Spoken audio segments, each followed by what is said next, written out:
Yosh, I think I've gotten Marnie off the desk for good now. Wah. Wah. Hello. Oh, goodbye. Hi, sweet peas. Welcome in. I'm sweet. Hi, Mimichi. Welcome in. Wow. And welcome into all of the blooms, of course. Let me know. Yeah. Let me know if the background music is too loud today. So I was going to use one of my new microphones, but then I couldn't figure it out. I couldn't get it set up properly. So instead I'm going go.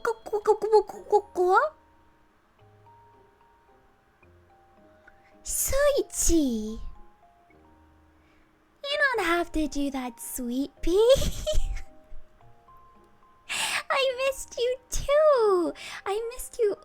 I. What? Thank you, sweetie.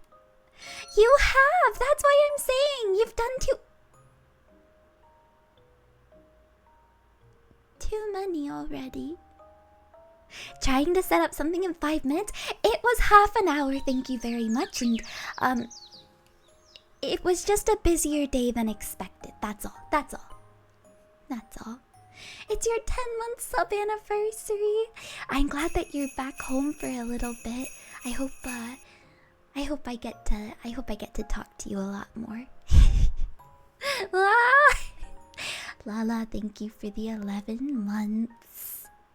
And also Lone, thank you for the 100 biddies. That's your tax. If you're counting tax, that's your tax. So no more. You're gonna try this hard without a good PC? We could always help, like with commissions and whatnot. We could always help, fund your PC. It wouldn't be the first time. But, before I, do anything, let me welcome everyone in. Let me click. Cha. Half an hour to set up is still too little. I know. I thought I would be home sooner. But I didn't make it back to the shop after helping Sister Bloom. It was a little bit before we made it back. So, but we made it back. That's what matters. Let's see. Oh, hello, butterfly friends. There we go. Lone, welcome.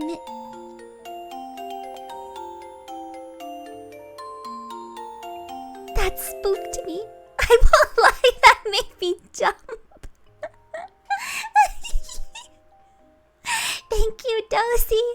I will take a sip. Give me one moment. Welcome in, Lone. Welcome in, Lala. Welcome in, Murasaki. Welcome in, Saber. Welcome in, Joey Boo, even though you're lurking. Welcome in, lovely Cherichi. Welcome in, Nikuya. Welcome in, Skull. Welcome in, DJK. Welcome back. I read what you said about the Discord server, and truthfully, it's understandable if you've been hacked and things like that happen. So, I think it's okay for you to rejoin, especially since it wasn't you. So, we only had to boot you because of it not being you, Disho. So, it wasn't you. So you have nothing to worry about. Brayden, welcome in. And welcome in, Kit Kat. Welcome in, Zero. Welcome in, Vacuum. There it is, Sweetie. Thank you for 10 months together. And thank you for using the Lulu Shy emote, which was done by our favorite artist, Sweetie. Applechi, welcome in, Sweet Pea. Welcome in, Joopy Cupie Cutie. Welcome in, Makoko. Welcome in, Rainbow. Welcome in, Sonka. Hi, Lone Wolf. Welcome in. Welcome in, Dozy. And welcome in, Yosume. Welcome in, lovely Lenny. Welcome in, Van. Welcome in, Havoc. Hi, Havoc. Murasaki, thank you for the 50 shop visits. The golden 50, I think is what you said. Welcome in Cyber Pups and welcome in Key. Welcome in Iwergos. Welcome in Fat. Welcome in Skater. It's good to see you again. Welcome in Jonago and Hi Noggin. Welcome in. Thank you for the 5 in a row. 5 shop visits. That's a lot for a noggin.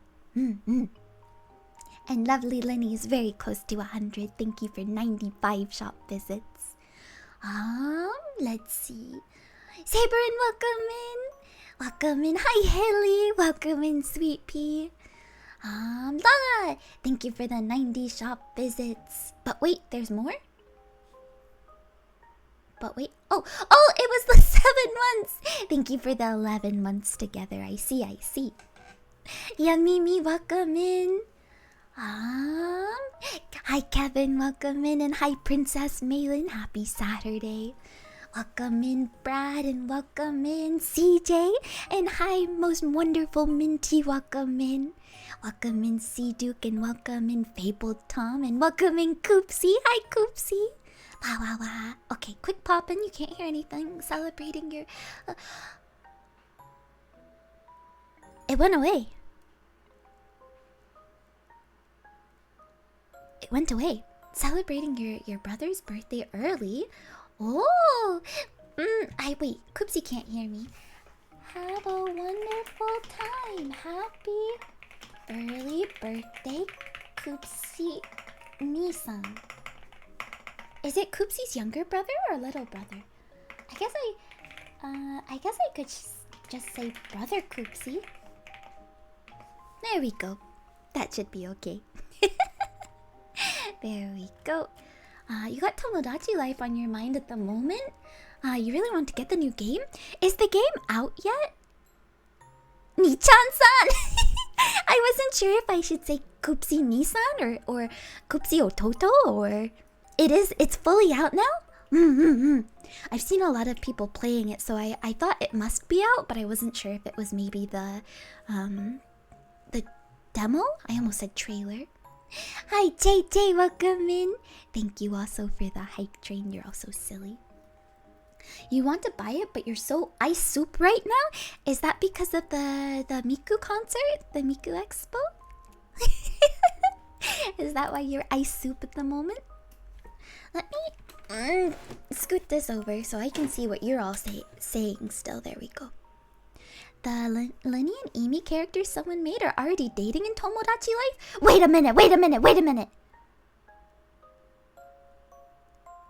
Someone at Lulu too, so I can date them too.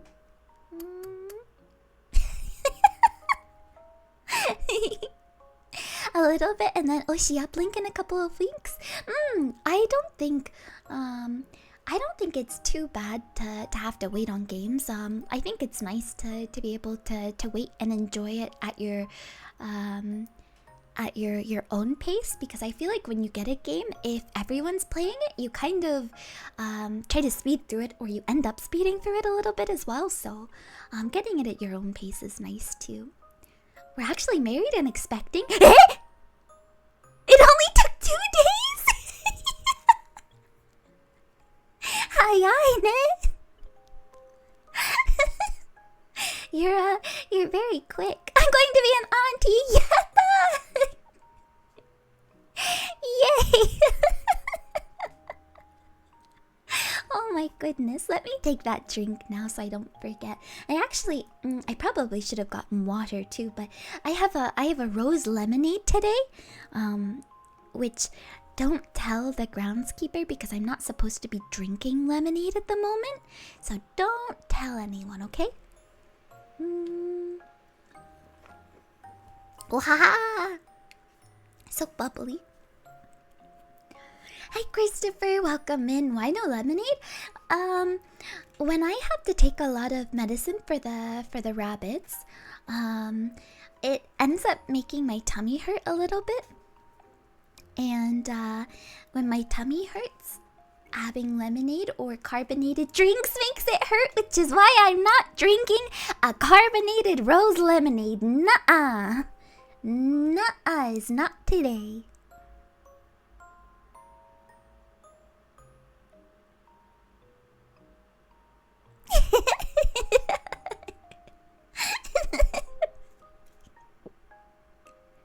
No one will know. No one will know any different. No one will know. I throw flowers, but it's disabled. um, if you don't mind me asking, where'd you get it? Actually, I think Target even sells the rose lemonade. But this one came from World Market. Hi Heavy, welcome in. Hi Heavy, hi Heavy, hi Heavy. You're not late at all. We haven't started reading yet, so you're not late at all. Koopsie, thank you for the 100 shop visits. I don't know if Koopsie can hear me say thank you. Wait, Choto. At Coop. Oh wait, no, it's not Koopsie. There we go. Thank you for 100 shop visits, my dear. Okay. Haha. There we go. Wow. Let's see.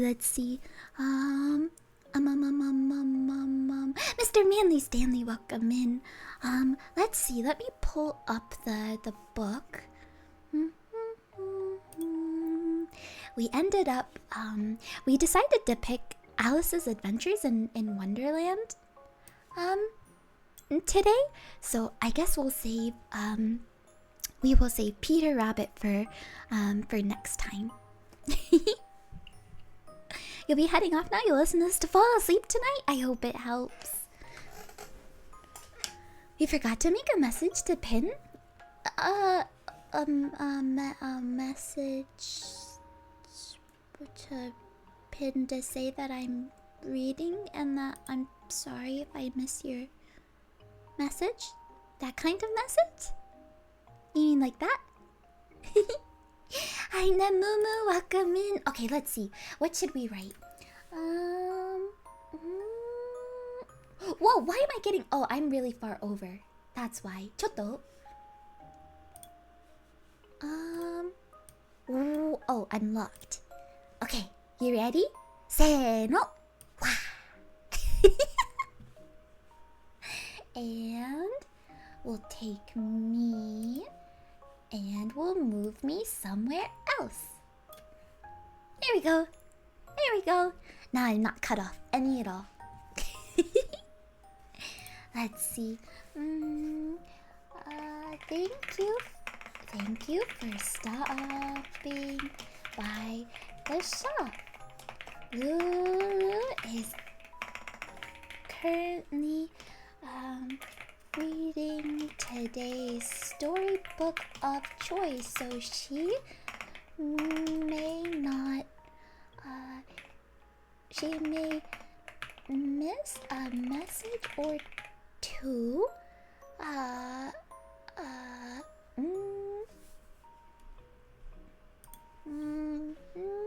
Not get to your welcome, or even miss a message or two. But rest assured there are no hard feelings.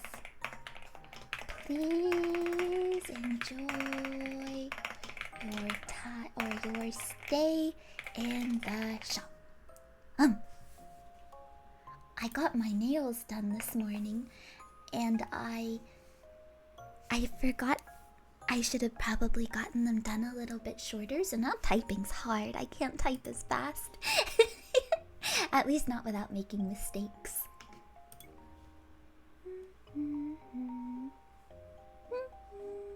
And we'll use blue. Chew.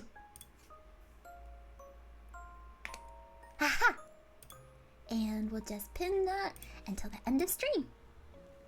Now I type as fast as normal people.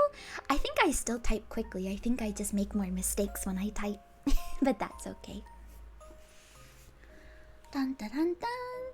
Dun dun dun dun. Alright.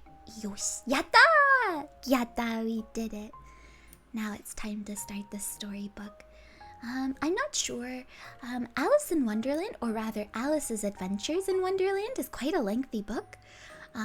So perhaps I will try to read...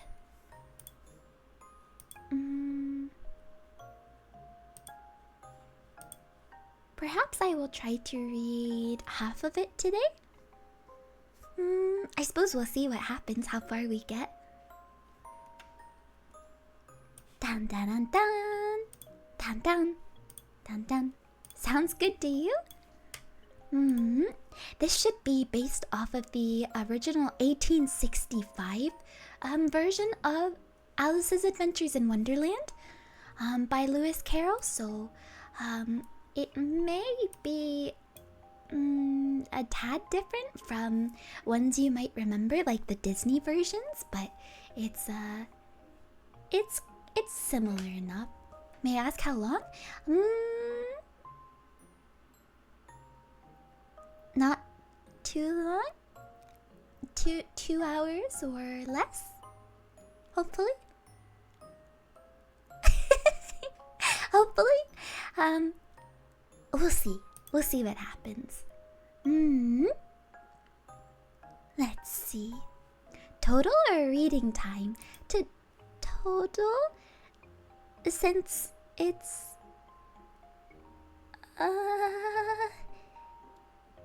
we're only at half an hour, which is good, right?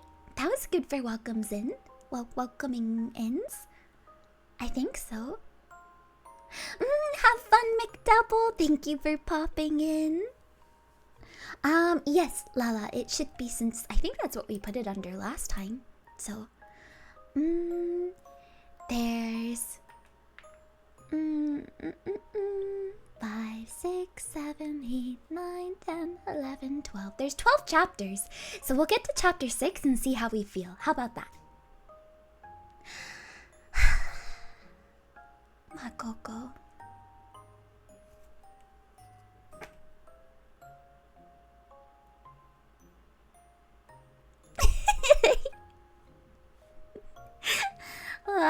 What am I gonna do with you? Okay. Mods, get that guy! Moo moo. I basically... Well, yes, because I could see that there was 5, and then I could see that there were 6, and then I could see that there was another number, and then I could see that there were 8. Yeah. Yosh. Okay, is every nyan sleeping? Peachy is leaving, and I think Fern is probably going to sleep, so we should be safe. The number that you missed after. Thank you, Mako. Hello, Soupy. Welcome in. We're just about to start story time. We're reading Alice's Adventures in Wonderland today, so we'll see how far we get. Everyone do a big stretch before story time. Do a big yawn. Yeah. I know what your tattoo is. Is it Alice in Wonderland themed? It's Alice Madness Returns. Oh, American McGee's?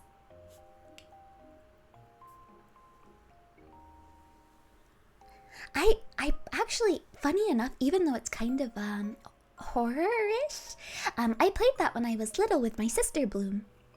She loved that game, so I used to play it with her. There we go, big stretch done. Lizzie, thank you for the 50 shop visit, sweet pea. Okay, big stretch done. Yawn done. Take a drink. That was during your tomboy days? Mayhaps. Hence the sleeve, it's still in development. I'd love to see a photo if you don't mind, Soupy. You'll be closing your eyes, good luck. Hi Kiwi, thank you for the 4 biddies. I hope you've had a good day. And hi Makichi. Okay. Taking a sip of definitely not carbonated rose lemonade. And hi. Hajimeyo, let's begin. Let's start with chapter 1, Down the Rabbit Hole. Oh, thank you, Lone. Oh, chaka chaka chan chan.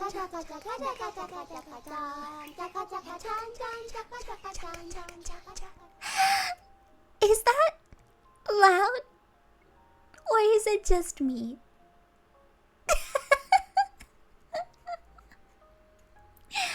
Hi. Hi, Sam. Welcome in. Just me? Really? It seemed awfully loud, but as long as it's not too loud for story time, that's perfectly fine by me. Just me? Okay, okay. Hi, Sam. Welcome in, Sweet Pea. Thank you for bringing your community by the shop. How was Pragmata? I hope you enjoy it. I know a lot of people who want to play it, so. But welcome in, Sam. Welcome in. Is it Merlin, perhaps? Welcome in, and hello. My name is Lulu Fleur. I am a florist by trade and a gardener by hobby, and this is my shop where I take care of my blooms. And today is Storybook Saturday, so we're going to start Alice's adventures in Wonderland today. So you're just in time to come to Wonderland with us. Let me unlock the alert volume and turn it down just a smidgen, considering that we do have quieter things for Storybook. I don't want it to be too loud for anyone. There we go. Myself included, because then I'll jump. There we go. That should have been quite quiet, if anything at all, but welcome in, Merlin. Thank you for joining the shop, and thank you for taking care of Sham. Sham's always so sweet over here in the shop, so I appreciate it very much. Feel free to grab a second flower. That way you can have at least one flower in your bouquet. You don't have to have just one. It's pretty quiet now? Good. It's quiet for me as well. It won't make me jump. I don't think. Probably not. You got paid? Hold on. Wait, no. Soupy, no! Soupy, no! Soupy, no! Soupy, no! Use it for Jammy Dodger, silly! Lala, thank you for the 100 biddies. Oh, thank you, sweetest Soupy. Thank you for the gifted bouquets. But next time you have to save it. You still have 3 packets left. I'm watching you. You have enough to make some Jammy Dodger soup. Hi. You do look after me by coming by. You do look after me, so. Alright, now let's begin chapter 1, which is Down the Rabbit Hole. Dun dun dun dun dun. Pum pum pum. Oh. Thank you, Sam, for the 100 biddies. Hi! Okay! Yosh! No more! No more! It's storybook time. It's time to get serious. Don't you see my glasses? I'm very serious right now.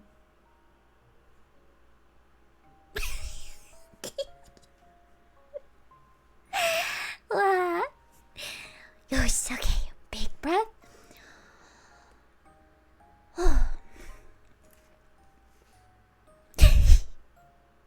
Chapter 1, Down the Rabbit Hole. Alice was beginning to get very tired of sitting by her sister on the bank and of having nothing to do. Once or twice she had peeped into the book her sister was reading, but it had no pictures or conversations in it. And what is the use of a book, thought Alice, without pictures or conversations? So she was considering in her own mind, as well as she could, for the hot day made her feel very sleepy and stupid. Whether the pleasure of making a daisy chain would be worth the trouble of getting up and picking the daisies, when suddenly a white rabbit with pink eyes ran close by her. There was something so very remarkable in that. Or there was nothing so very remarkable in that, nor did Alice think it was so very much out of the way to hear the rabbit say to itself, oh dear, I shall be too late." When she thought it over afterwards, it occurred to her she had ought to have wondered at this time, but at the time, it all seemed quite natural. But when the rabbit actually took a watch out of its waistcoat pocket and looked at it and then hurried on, Alice started to her feet, for it flashed across her mind she had never before seen a rabbit with either a waistcoat pocket or a watch to take out of it, and burning with curiosity, she ran across the field after it, and was just in time to see it pop down a large rabbit hole under the hedge. Thank you, Soupy? No, thank you, Sleepy, for the 4 months together.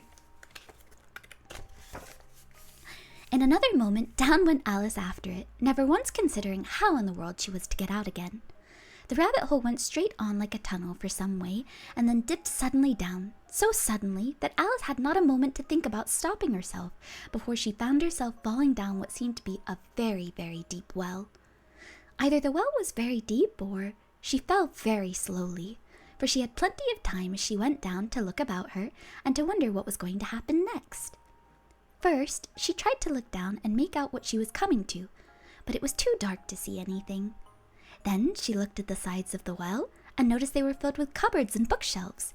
Here and there she saw maps and pictures hung upon pegs. She took down a jar from one of the shelves as she passed it.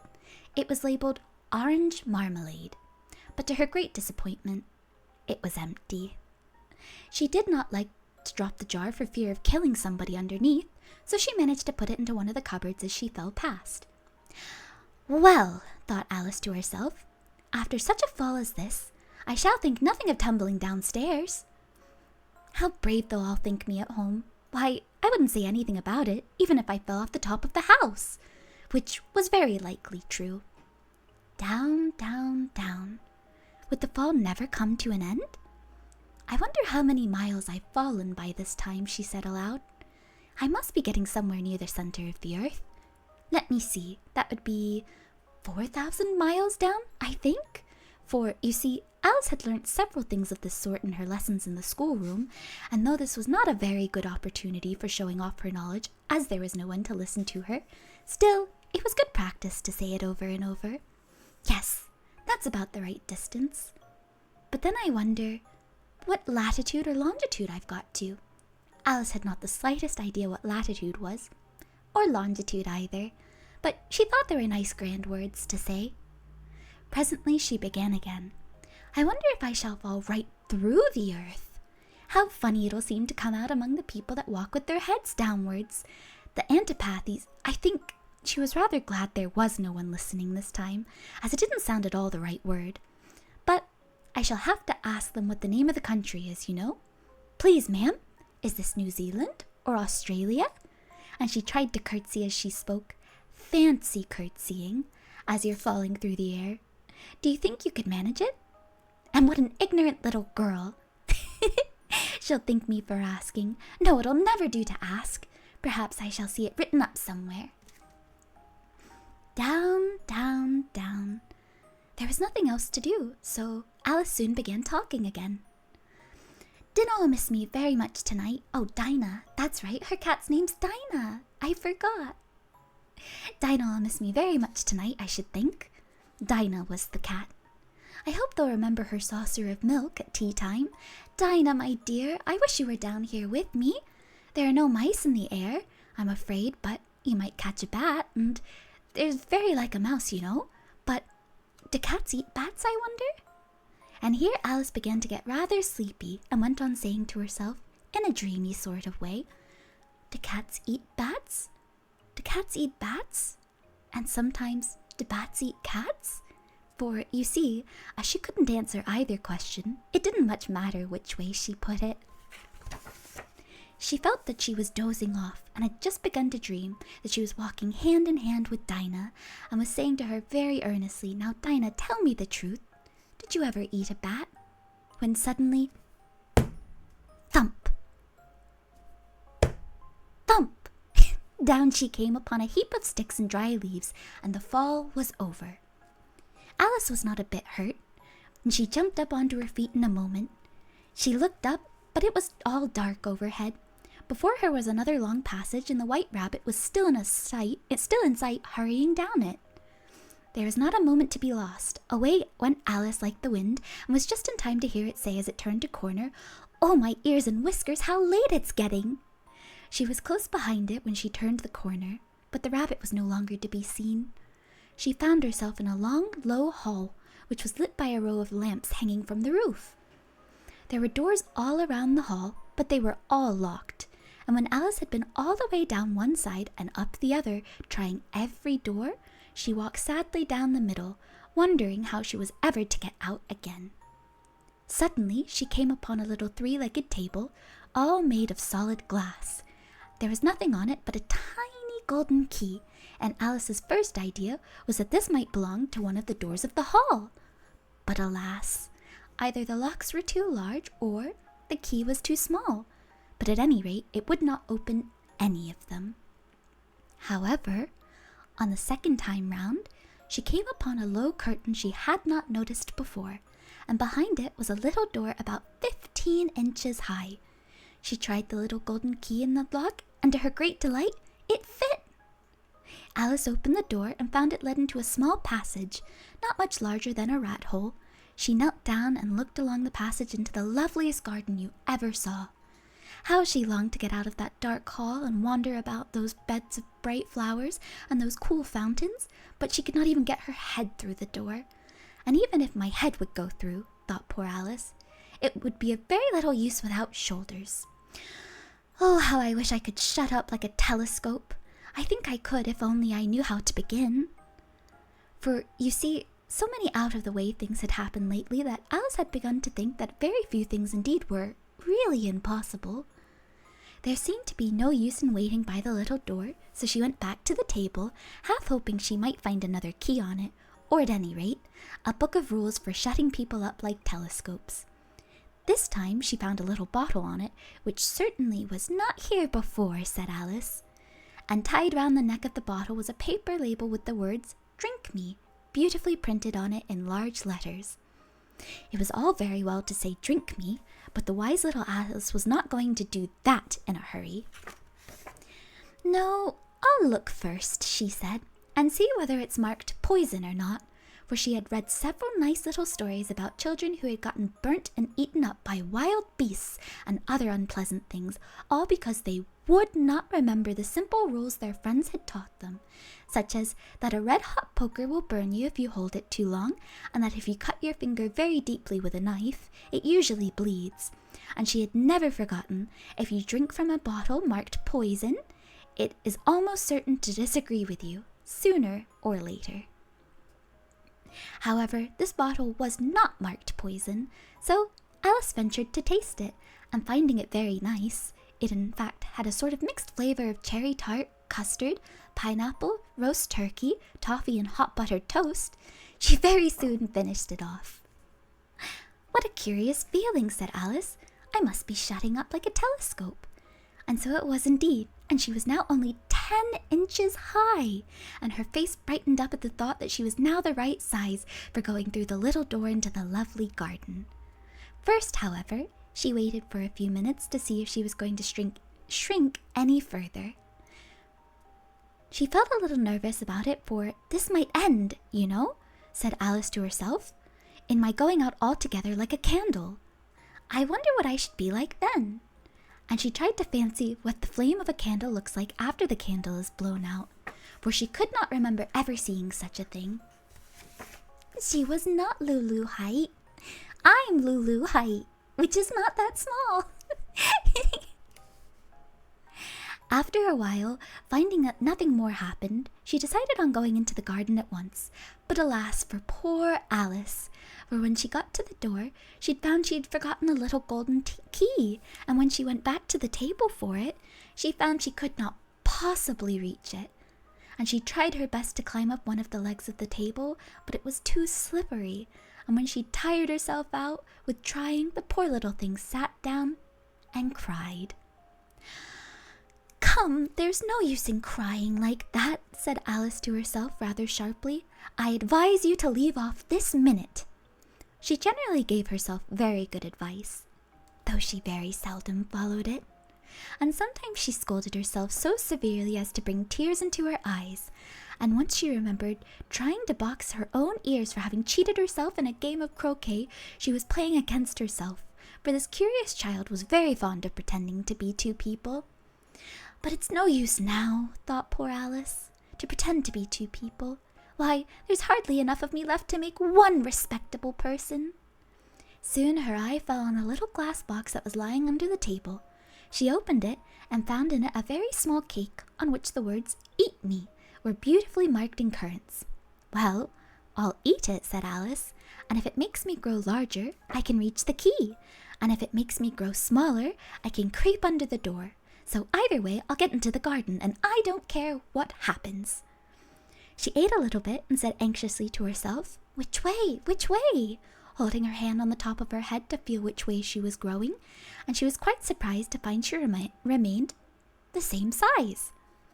To be sure, this is what generally happens when one eats cake, but Alice had gotten so much into the way of expecting nothing but out of the way of things to happen that it seemed quite dull and stupid for life to go on in the common way.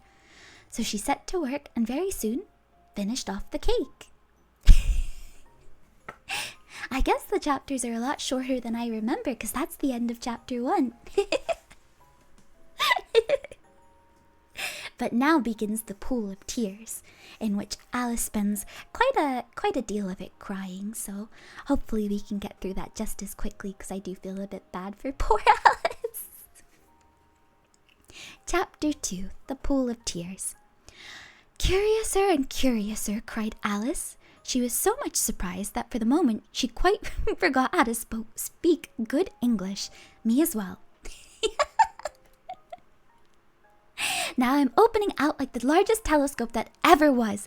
Goodbye, feet." For when she looked down at her feet, they seemed to be almost out of sight. They were getting so far off. "Oh, my poor little feet. I wonder who will put on your shoes and stockings for you now, dears. I'm sure I shan't be able. I shall be a great deal far too often to trouble myself about you. You must manage the best way you can. But I must be kind to them," thought Alice, "or perhaps they won't walk the way I want them to. Let me see, I'll give them a new pair of boots every Christmas." And she went on planning to herself how she would properly manage. They must go by the carrier, she thought, and how funny it'll seem sending presents to one's own feet, and how odd the directions will look. Alice's right foot. Hearthrug near the fender with Alice's love. Oh dear, what nonsense I'm talking. Just at this moment, her head struck against the roof of the hall. In fact, she was now rather more than 9 feet high, and she at once took up the little golden key and hurried off to the garden door. Poor Alice. It was as much as she could do, lying down on one side to look through into the garden with one eye, but to get through was more hopeless than ever. She sat down and began to cry again. "You ought to be ashamed of yourself," said Alice. "A great girl like you," she might well say this, "to go on crying in this way. Stop this moment, I tell you." But she went on all the same, shedding gallons of tears until there was a large pool all around her, about 4 inches deep and reaching halfway down the hall. After a time, she heard a little pattering of feet in the distance, and she hastily dried her eyes to see what was coming. It was the White Rabbit returning, splendidly dressed, with a pair of white kid gloves in one hand and a large fan in the other. He came trotting along in a great hurry, muttering to himself as he came, "Oh, the Duchess, the Duchess! Oh, won't she be savage if I kept her waiting?" Alice felt so desperate that she was ready to ask help of anyone. So when the rabbit came near her, she began in a low, timid voice, "If you please, sir." The rabbit started violently, dropped the white kid gloves and the fan, and scurried away into the darkness as hard as he could go. Alice took up the fan and gloves, and as the hall was very hot, she kept fanning herself all the time she went on talking. "Dear, dear, how queer everything is today, and yesterday things went on just as usual. I wonder if I've been changed in the night? Let me think. Was I the same when I got up this morning? I almost think I can remember feeling a little different. But if I'm not the same, the next question is, who in the world am I? That's the great puzzle." And she began thinking over all the children she knew that were of the same age as herself to see if she could have been changed for any of them. "I'm sure I'm not Ada," she said, "for her hair goes in such long ringlets, and mine doesn't go in ringlets at all. And I'm sure I can't be Mabel, for I know all sorts of things, and she knows very little. Besides, she's she, and I'm I, and... Oh dear, how puzzling it all is. I'll try if I know all the things I used to know. Let me see.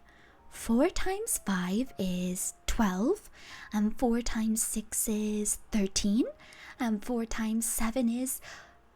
Oh dear, I shall never get to 20 at this rate.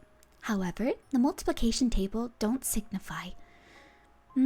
Let's try geography. London is the capital of Paris, and Paris is the capital of Rome, and Rome and... No, that's all wrong. I'm certain I must have been changed for Mabel. I'll try and say, how doth the little... And she crossed her hands on her lap, as if she were saying lessons, and began to repeat it, but her voice sounded hoarse and strange, and the words did not come the same as they used to do. How doth the little crocodile improve his shining tail, and pour the waters of the Nile on every golden scale? How cheerfully he seems to grin, how neatly spreads his claws, and welcome little fishes in with gently smiling jaws. I'm sure those are not the right words, said poor Alice, and her eyes filled with tears again as she went on. I must be Mabel after all, and I shall have to go and live in that poky little house, and have next to no toys to play with, and oh, ever so many lessons to learn. No, I've made up my mind about it. If I'm Mabel, I'll stay down here. It'll be no use their putting their heads down and saying, come up again, dear. I shall only look up and say, who am I then? Tell me that first, and then if I like being that person, I'll come up. If not, I'll stay down here till I'm somebody else. But oh dear, cried Alice, with a sudden burst of tears, I do wish they would put their heads down. I am so very tired of being all alone here. As she said this, she looked down at her hands and was surprised to see she had put on one of the rabbit's little white kid gloves while she was talking. How can I have done that, she thought. I must be growing small again. She got up and went to the table to measure herself by it, and found that, as nearly as she could guess, she was now about 2 feet high, and was going on shrinking rapidly. She soon found out that the cause of this was the fan she was holding, and she dropped it hastily, just in time to save herself from shrinking away altogether. That was a narrow escape, said Alice, a good deal frightened at the sudden change, but very glad to find herself still in existence. And now for the garden. And she ran with all speed back to the little door, but alas! The little door was shut again, and the little golden key was lying on the glass table as before. And things are worse than ever, thought the poor child, for I never was so small as this before, and never, and I declare it's too bad that it is. As she said these words, her foot slipped, and in another moment, splash! She was up to her chin in salt water. Her first idea was that she had somehow fallen into the sea, and in that case, I can go back by railway, she said to herself. Alice had been to the seaside once in her life, and had come to the general conclusion that whenever you go to on the English coast, you find a number of bathing machines in the sea, some children digging in the sand with wooden spades, and then a row of lodging houses, and behind them a railway station. However, she soon made out that she was in the pool of tears which she had wept when she was 9 feet high. I wish I hadn't cried so much, said Alice, and I, as she swam about, trying to find her way out. I shall be punished for it now, I suppose, by being drowned in my own tears. That will be a queer thing, to be sure. However, everything is queer today. Just then she heard something splashing about in the pool a little way off, and she swam nearer to make out what it was. At first she thought it must be a walrus or perhaps a hippopotamus, but then she remembered how small she was now, and she soon made out that it was only a mouse that had slipped in like herself. Would it be of any use now, thought Alice, to speak to this mouse? Everything is so out of the way down here that I should think very likely it can talk. At any rate, there's no harm in trying. And so she began, Oh, mouse, do you know the way out of this pool? I am very tired of swimming about here, oh mouse. Alice thought this must be the right way of speaking to a mouse. She had never done such a thing before, but she remembered having seen in her brother's Latin grammar, a mouse of a mouse to a mouse, oh mouse. The mouse looked at her rather inquisitively, and seemed to her to wink with one of its little eyes, but it said nothing. Perhaps it doesn't understand English, thought Alice. I dare say it's a French mouse, come over with William the Conqueror, for, with all her knowledge of history, Alice had no very clear notion how long ago anything had happened. So she began again, Oh, es machat? which was the very first sentence in her French lesson book. The mouse gave a sudden leap out of the water and seemed to quiver all over with fright. "Oh, I beg your pardon," cried Alice hastily, afraid she had hurt the poor animal's feelings. "I quite forgot you didn't like cats." "Not like cats!" cried the mouse in a shrill, passionate voice. "Would you like cats if you were me?" "Well, perhaps not," said Alice in a soothing tone. "Don't be angry about it. And yet, I wish I could show you to our cat Dinah. I think you'd take a fancy to cats if you could only see her. She's such a dear, quiet thing," Alice went on, half to herself as she swam lazily about in the pool. "And she sits purring so nicely by the fire, licking her paws and washing her face, and she's such a nice soft thing to nurse, and she's such a capital one for catching mice." "Oh, I beg your pardon," cried Alice again, for this time the mouse was bristling all over, and she felt certain it must really be offended. "We won't talk about her any more if you'd rather not." "We indeed!" cried the mouse, who was trembling down to the end of his tail. "As if I would talk on such a subject. Our family always hated cats. Nasty, low, vulgar things. Don't let me hear the name again." "I won't indeed," said Alice in a great hurry to change the subject of the conversation. Are you fond of dogs?" The mouse did not answer, so Alice went on eagerly. "There's such a nice little dog near our house I should like to show you. A little bright-eyed terrier, you know, with, such long curly brown hair. And it'll fetch things when you throw them, and it'll sit up and beg for its dinner and all sorts of things. I can't remember half of them. And it belongs to a farmer, you know, and he says it's so useful it's worth £100. He says it kills all the rats and—" "Oh, dear," cried Alice in a sorrowful tone. "I'm afraid I've offended it again." For the mouse was swimming away from her as hard as it could go, and making quite a commotion in the pool as it went. So she called softly after it, "Mouse dear, do come back again, and we won't talk about cats or dogs either if you don't like them." When the mouse heard this, it turned round and swam slowly back to her. Its face was quite pale, with passion, Alice thought, and it said in a low, trembling voice, "Let us get to the shore, and then I'll tell you my history, and you'll understand why it is I hate cats and dogs." It was high time to go, for the pool was getting quite crowded with the birds and animals that had fallen into it. There was a duck and a dodo and a lory and an eaglet and several other curious creatures. Alice led the way, and the whole party swam to shore. And that is the end of the Pool of Tears. We'll take a quick little sip. I do feel sorry for the mouse, but I find it kind of funny. It's like when you try not to talk about something, but you kind of forget.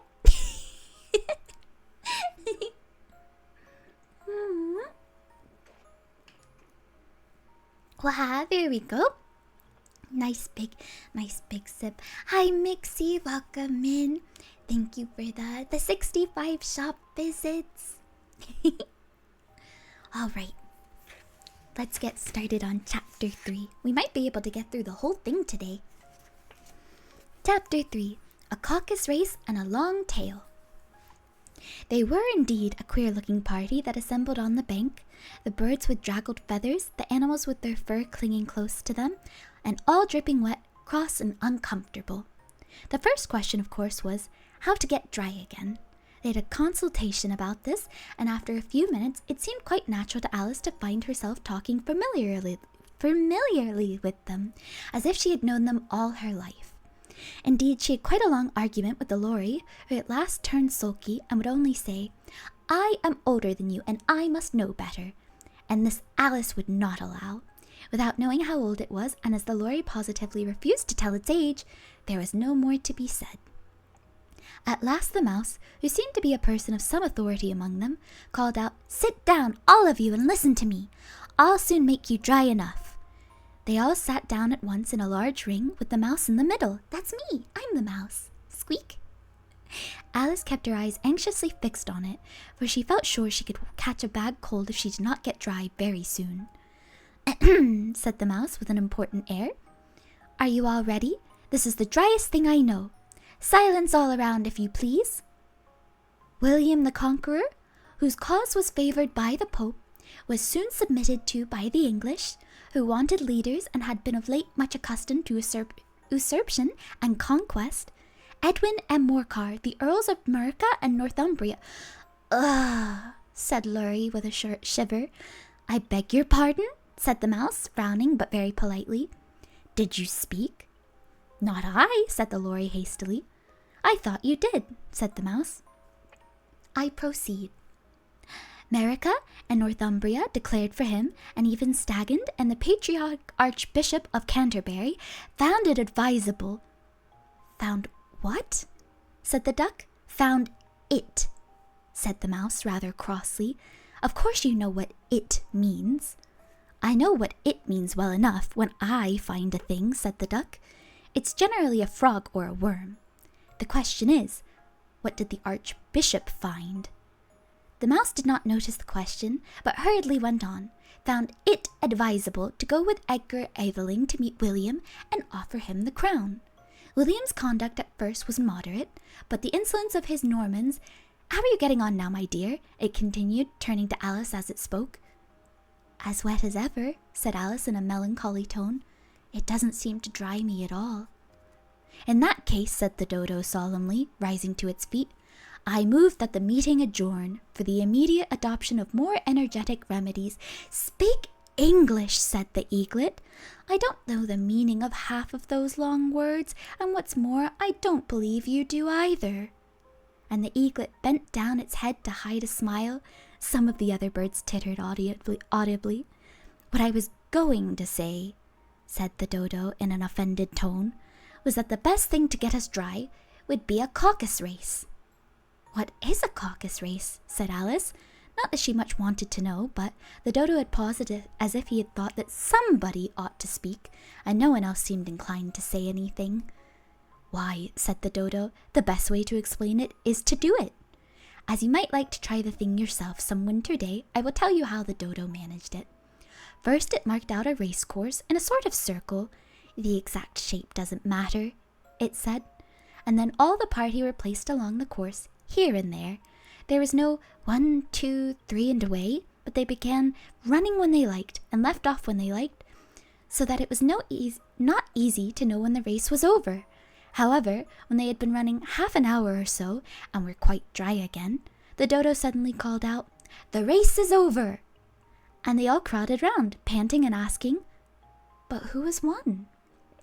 This question the dodo could not answer without a great deal of thought, and it sat for a long time with one finger pressed upon its forehead. The position in which you usually see Shakespeare in the pictures of him, while the rest waited in silence. At last the dodo said, Everybody. Everybody has won, and all must have prizes. But who's to give the prizes? Quite a chorus of voices asked. Why, she, of course, said the dodo, pointing to Alice with one finger, and the whole party at once crowded around her, calling out in a confused way, Prizes! Prizes! Alice had no idea what to do, and in despair she put her hand in her pocket and pulled out a box of comfits. Luckily, the salt water had not gotten into it, and handed them round as prizes. There was exactly one apiece, all around.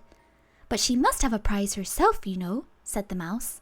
Of course, the dodo replied very gravely. What else have you got in your pocket? He went on, turning to Alice. Only a thimble, said Alice sadly. Hand it over here, said the dodo. Then they all crowded round her once more, while the dodo solemnly presented the thimble, saying, We beg your acceptance of this elegant thimble. And when it finished this short speech, they all cheered. Alice thought the whole thing very absurd, but they all looked so grave she did not dare to laugh, and as she could not think of anything to say, she simply bowed and took the thimble, looking as solemn as she could. The next thing was to eat the comfits. This caused some noise and confusion, as the large birds complained that they could not taste theirs, and the small ones choked and had to be patted on the back. However, it was over at last, and they sat down again in a ring and begged the mouse to tell them something more. You promised to tell me your history, you know, said Alice, and why it is that you hate C&D, she added in a whisper, half afraid it would be offended again. Mine is a long and sad tale, said the mouse, turning to Alice and sighing. It is a long tail, certainly," said Alice, looking down with wonder at the mouse's tail. "But why do you call it sad?" And she kept on puzzling about while the mouse was speaking, so that her idea of the tale was something like this. Fury said to a mouse that he met in the house, "Let us both go to law. I will prosecute you. Come, I'll take no denial. We must have a trial, for really this morning I've nothing to do," said the mouse to the cur. "Such a trial, dear sir, with no jury or judge would be wasting our breath." "I'll be judge, I'll be jury," said cunning old Fury. "I'll try the whole cause and condemn you to death." "Oh." "You are not attending," said the mouse to Alice severely. "What are you thinking of?" I beg your pardon," said Alice very humbly. "You had got to the fifth bend, I think?" "I had not," cried the mouse, sharply and very angrily. "Not," said Alice, always ready to make herself useful and looking anxiously about her. "Oh, do let me help undo it." "I shall do nothing of the sort," said the mouse, getting up and walking away. "You insult me by talking such nonsense." "I didn't mean to," pleaded poor Alice, "but you're so easily offended, you know." The mouse only growled in reply. "Please come back and finish your story," Alice called after it, and the others all joined in chorus. "Yes, please do." But the mouse only shook its head impatiently and walked a little quicker. "What a pity it wouldn't stay," sighed the Lory, as soon as it was quite out of sight, and an old crab took the opportunity of saying to her daughter, "Ah, my dear, let this be a lesson to you to never lose your temper." "Hold your tongue, Ma," said the young crab a little snappishly. "You're enough to try the patience of an oyster." "I wish I had our Dinah here. I know I do," said Alice aloud, addressing nobody in particular. "She'd soon fetch it back." "And who is Dinah, if I might venture to ask the question?" said the Lory. Alice replied eagerly, for she was always ready to talk about her pet. "Dinah's our cat, and she's such a capital one for catching mice, you can't think. And oh, I wish you could see her after the birds. Why, she'll eat a little bird as soon as she'll look at it." The speech caused a remarkable sensation among the party. Some of the birds hurried off at once. One old magpie began wrapping itself up very carefully, remarking, "I really must be getting home. The night air isn't suiting for my throat." And a canary called out in a trembling voice to its children, "Come away, my dears, it's high time you were all in bed." On various pretexts they all moved off, and Alice was soon left alone. "I wish I hadn't mentioned Dinah," she said to herself in a melancholy tone. "Nobody seems to like her down here, and I'm sure she's the best cat in the world. Oh, my dear Dinah, I wonder if I shall ever see you any more." And here poor Alice began to cry again, for she felt very lonely and low-spirited. In a little while, however, she again heard a little pattering of footsteps in the distance, and she looked up eagerly, half hoping that the mouse had changed his mind and was coming back to finish his story. And that is the end of chapter 3. Let's see. Hi, Sakura Rose. Welcome in, Yume and Shinji. Thank you both for stopping by. And Yuni's here too. Hi, Uni, sweet pea. How are you? I hope you're taking care of yourself. Kong Kong, cutie. Hi, Frogger. Welcome in. Today we're working on reading Alice's Adventures in Wonderland. We're not quite halfway, so you're here for a good bit of the story if you'd like to listen. Yours? Some more clearly plain water for my throat. Definitely not rose lemonade, no. Okay. Chapter 4. The Rabbit Sends in a Little Bill. It was the White Rabbit, trotting slowly back again and looking anxiously about as it went, as if it had lost something, and she heard it muttering to itself, the Duchess, oh my dear paws, oh my fur and whiskers, she'll get me executed as sure as her ferrets are ferrets. Where can I have dropped them, I wonder?" Alice guessed in a moment that it was looking for the fan and the pair of white kid's gloves, and she very good-naturedly began hunting about for them. But they were nowhere to be seen. Everything seemed to have changed since her swim in the pool, and the great hall with the glass table and the little door had vanished completely. Very soon the rabbit noticed Alice as she went hunting about, and called out to her in an angry tone, "Why, Marianne, what are you doing out here? Run home this moment and fetch me a pair of gloves and a fan. Quick now!" And Alice was so much frightened she ran off at once in the direction it pointed to, without trying to explain the mistake it had made. "He took me for the housemaid," she said to herself as she ran. "How surprised he'll be when he finds out who I am. But I'd better take him his fan and gloves, that is, if I can find them." As she said this, she came upon a neat little house, on the door of which was a bright brass plate with the name W. Rabbit engraved upon it. She went in without knocking and hurried upstairs in great fear lest she should meet the real Marianne and be turned out of the house before she had found the fan and gloves. "How queer it seems," Alice said to herself, "to be going messages for rabbits. I suppose Dinah'll be sending me on messages next." And she began fancying the sort of thing that would happen. "Miss Alice, come here directly and get ready for your walk. Coming in a minute, nurse. But I've got to watch this mouse hole till Dinah comes back and see that the mouse doesn't get out.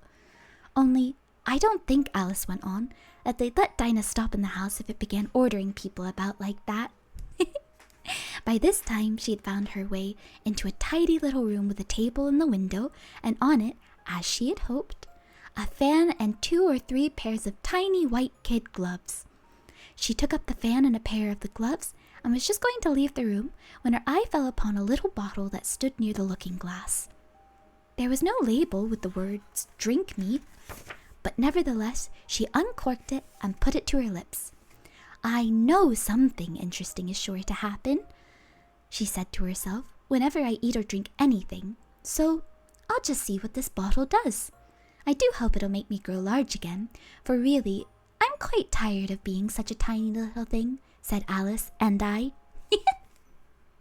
It did so indeed, and much sooner than she had expected. Before she had drunk half the bottle, she found her head pressing against the ceiling and had to stoop to save her neck from being broken. She hastily put down the bottle, saying to herself, "That's quite enough. I hope I shan't grow any more. As it is, I can't get out the door. I do wish I hadn't drunk quite so much." Alas, it was too late to wish this. She went on growing and growing, and very soon had to kneel down on the floor. In another minute, there was not even room for this, and she tried the effect of lying down with one elbow against the door and the other arm curled around her head. Still, she went on growing, and as a last resource, she put one arm out of the window and one foot up the chimney, and said to herself, "Now I can do no more, whatever happens. What will become of me?"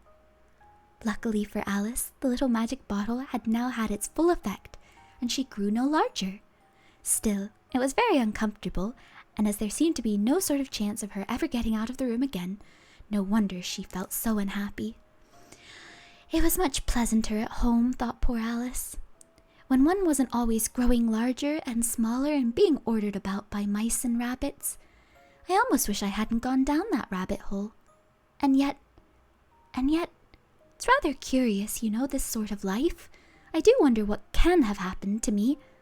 When I used to read fairy tales, I fancied that this kind of thing never happened, and now here I am in the middle of one. There ought to be a book written about me, that there ought, and when I grow up I'll write one. But I'm grown up now," she added in a sorrowful tone. "At least, there's no more room to grow up any more here." "But then," thought Alice, "shall I never get any older than I am now? That'll be a comfort one way, never to be an old woman, but then always to have lessons to learn. Oh, I shouldn't like that."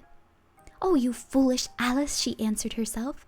"How can you learn lessons in here? Why, there's hardly any room for you and no room at all for any lesson books." And so she went on, taking first one side and then the other, and making quite a conversation of it all together, but after a few minutes she heard a voice outside, and stopped to listen. "Marianne, Marianne," said the voice, "fetch me my gloves this moment." Then came a little pattering of feet on the stairs. Alice knew it was the rabbit coming to look for her, and she trembled till she shook the house, quite forgetting she was now about 1,000 times as large as the rabbit, and had no reason to be afraid of it. Presently, the rabbit came up to the door and tried to open it, but as the door opened inwards, and Alice's elbow was pressed hard against it, that attempt proved a failure. Alice heard it say to itself, Then I'll go round and I'll get in at the window." "That you won't," thought Alice, and after waiting till she fancied she heard the rabbit just under the window, she suddenly spread out her hand and made a snatch in the air. She did not get a hold of anything, but she heard a little shriek and a fall and a crash of broken glass, from which she concluded that it was just possible it had fallen into a cucumber frame, or something of the sort. Next came an angry voice, the rabbit's. "Pat, Pat, where are you?" And then a voice she'd never heard before.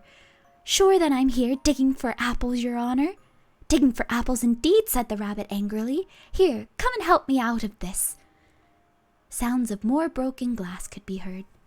"Now tell me, Pat, what's that in the window?" "Sure, it's an arm, your honor." He pronounced it arum. "An arm, you goose! Who ever saw one that size? Why, it fills the whole window." "Sure it does, your honor, but it's an arm for all that." "Well, it's got no business there, and at any rate, go and take it away." There was a long silence after this, and Alice could only hear the whispers now and then, such as, "Sure, I don't like it, your honor, at all, at all." "Do as I tell you, you coward." And at last she heard, she spread out her hand again and made another snatch in the air. This time there were 2 little shrieks, and more sounds of broken glass. "What a number of cucumber frames there must be," thought Alice. "I wonder what they'll do next. As for pulling me out of the window, I only wish they could. I'm sure I don't want to stay in here any longer." She waited for some time without hearing anything more. At last came a rumbling of little cart wheels and the sound of a good many voices all together. She made out the words, "Where's the other ladder? Why, I hadn't to bring but one. Bill's got the other one. Bill! Fetch it here, lad. Here, put 'em up at this corner. No, tie 'em together first. They don't reach half high enough yet. Oh, they'll do well enough. Don't be particular. Here, Bill, catch hold of this rope. Will the roof bear? Mind that loose slate. Oh, it's coming down. Heads below." A loud crash. Now, who did that? It was Bill, I fancy. "Who's to go down the chimney?" "Nay, I shan't. You do it." "That I won't, then." "Bill's got to go down. Here, Bill, the master says you've got to go down the chimney." "Oh, so Bill's got to come down the chimney, has he?" said Alice to herself. "Why, they seem to put everything upon Bill. I wouldn't be in Bill's place for a good deal. This fireplace is narrow, to be sure, but I think I can kick a little." She drew her foot as far down the chimney as she could and waited till she heard a little animal, she couldn't guess of what sort it was, scratching and scrambling about in the chimney close above her. Then saying to herself, "This is Bill," she gave one sharp kick and waited to see what would happen next. The first thing she heard was a general chorus of, "There goes Bill," and the rabbit's voice alone, "Catch him, you by the hedge!" Then silence, and another confusion of voices. "Hold up his head. Brandy now, don't choke him. How was it, old fellow? What happened to you? Tell us all about it." Last came a little feeble squeaking voice. "That's Bill," thought Alice. "Well, I hardly know no more, thank ye. I'm better now, but I'm a deal too flastered to tell you all. All I know is something comes at me like a jack-in-the-box, and up I goes like a skyrocket." "So you did, old fellow," said the others. "We must burn down the house," said Rabbit. And Alice called out as loud as she could, "If you do, I'll set Dinah at you." There was a dead silence instantly, and Alice thought to herself, "I wonder what they will do next. If they had any sense, they'd take the roof off." After a minute or two, they had begun moving about again, and Alice heard the rabbit say, "A barrowful will do to begin with." "A barrowful of what?" thought Alice. But she had not long to doubt, for the next moment a shower of little pebbles came rattling in at the window, and some of them hit her in the face. "I'll put a stop to this," she said to herself, and shouted out, "You'd better not do that again," which produced another dead silence. Alice noticed with some surprise the pebbles were all turning into little cakes as they were lying on the floor, and a bright idea came into her head. "If I eat one of these cakes," she thought, "it's sure to make some change in my size, and as it can't possibly make me larger, it must make me smaller, I suppose." So she swallowed one of the cakes and was delighted to find she began shrinking directly. As soon as she was small enough to get through the door, she ran out of the house and found quite a crowd of little animals and birds waiting outside. The poor little lizard, Bill, was in the middle being held up by 2 guinea pigs who were giving it something out of a bottle. They all made a rush at Alice the moment she appeared, but she ran off as hard as she could and soon found herself safe in a thick wood. "The first thing I've got to do," said Alice to herself as she wandered about in the wood, "is to grow my right size again. And the second thing is to find my way into that lovely garden. I think that will be the best plan." It sounded an excellent plan, no doubt, and very neatly and simply arranged. The only difficulty was that she had not the smallest idea how to set about it. And while she was peering about anxiously among the trees, a little sharp bark just over her head made her look up in a great hurry. An enormous puppy was looking down at her with large round eyes and feebly stretching out one paw, trying to touch her. "Poor little thing," said Alice in a coaxing tone, and she tried hard to whistle to it, but she was terribly frightened all the time at the thought that it might be hungry, in which case it would be very likely to eat her up in spite of all her coaxing. Hardly knowing what she did, she picked up a little bit of a stick and held it out to the puppy, whereupon the puppy jumped into the air off all of its feet at once with a yelp of delight and rushed at the stick and made believe to worry it. And then Alice dodged behind a great thistle to keep herself from being run over, and the moment she appeared on the other side, the puppy made another rush at the stick and tumbled head over heels in its hurry to get a hold of it. Then Alice, thinking it was very like having a game of play with a cart horse, and expecting every moment to be trampled under its feet, ran around the thistle again, and then the puppy began a series of short charges at the stick, running a very little way forwards each time and a long way back, and barking hoarsely all the while, till at last it sat down a good way off, panting, with its tongue hanging out of its mouth and its great eyes half shut. Funny enough, that was all one sentence. This seemed to Alice a good opportunity for making her escape, so she set off at once and ran till she was quite tired and out of breath, until the puppy's bark sounded quite faint in the distance. "And yet, what a dear little puppy it was," said Alice, as she leant against a buttercup to rest herself and fanned herself with one of the leaves. "I should have liked teaching it tricks very much if only I'd been the right size to do it. Oh dear, I'd nearly forgotten that I've got to grow up again. Let me see, how is it to be managed? I suppose I ought to eat or drink something or other, but the great question is, what?" The great question certainly was, what? Alice looked all around her at the flowers and the blades of grass, but she could not see anything that looked like the right thing to eat or drink under the circumstances.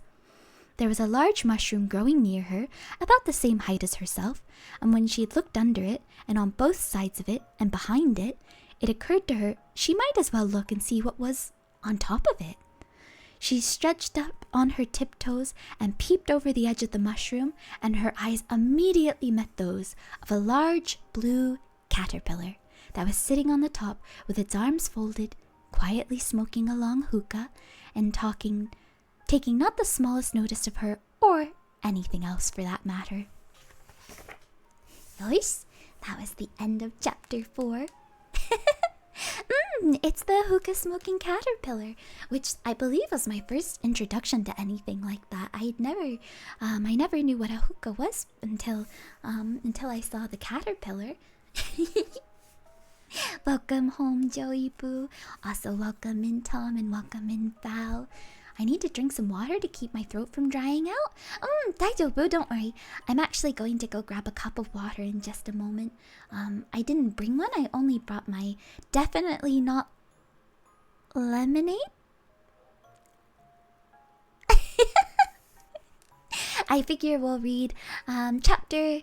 well, there's 12 chapters, so... perhaps we can take a small break here. I can go get a drink, and then we can rush right back. We could do that. We could take a small break right now and get a drink, and then... definitely not rose lemonade. Definitely not. Absolutely not. So that's what we'll do. We'll take just a quick, maybe minute or two, just so I can go get myself some water, and then we'll get right back to story time, okay? In the meantime, make sure you get yourself something to eat or drink as well, okay? I will be right back. Just a little bit of a quiet perhaps I should. Perhaps we'll turn down the be right back music just in case it's too loud for anyone who may be dozing. So, I will be right back in 2 shakes of a lamb's tail. Or 2 shakes of a flappy, a mareep tail? Was that it? I'll be back in just a minute.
Dun, dun, dun. I am back, and this time with definitely just water. Definitely just plain water. Wow. Also, hi Cloud. I didn't get to welcome you in last time, but welcoming Cloud. It's really just water this time, I promise. It is. Well, it's ice water, but it really is just water this time.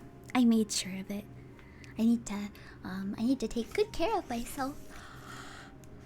It is, I promise. I promise. I promise. You could even hear the ice. See? Yes, promise. I promise. Hi, Shadester. Welcome in. Thank you. Is that a plastic cup? It's actually, it's actually the groundskeeper's cup. It's a cinema roll cup. I just like to borrow it because it's tall. Mago! We could have done it without an emote, silly. We can do it without an emote. Thank you for gifting a bouquet to Stream Elements, but we can fix it for next time. So there's no need to gift one next time, okay? I headed off to D&D. Have a good night, Skater. Thank you for coming by. It's been really nice to have you in the shop lately, so take care until then, okay? Alright. It's time to get back to storybook time. I made it 6 months. You did make it 6 months! My Coco. Thank you, sweet pea. Now I can add Lulu emotes to Stream Elephants on Aven stream? Yeah, don't do that. I'm sure you wouldn't mind, but still. Thank you for that gifted bouquet, Lala. Snoot's official. Snoot's like... Boop the Snoot?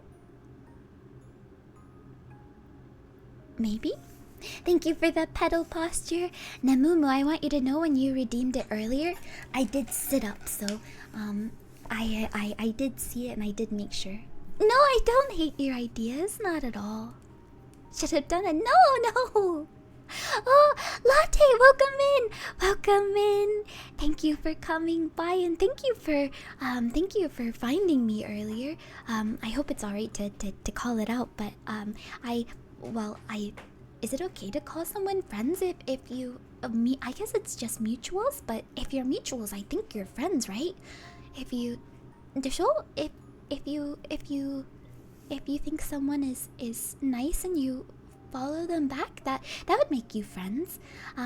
I've made a new friend. It's Latte. I like her design a latte. But welcome to Storybook Saturday. We're on chapter 5 of Alice's Adventures in Wonderland. We're about to meet the caterpillar, so a latte. From what I could tell, you seem as warm and sweet as a latte as well. So, thank you for coming by. It took 2 months for another storybook reading. Saturdays are a bit difficult to show, so. But that's okay. I'll work so that we can have more of them, even if they're short. Oh, wait.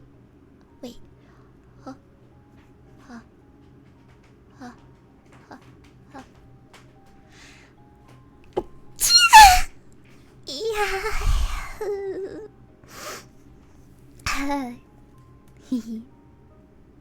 Thank you.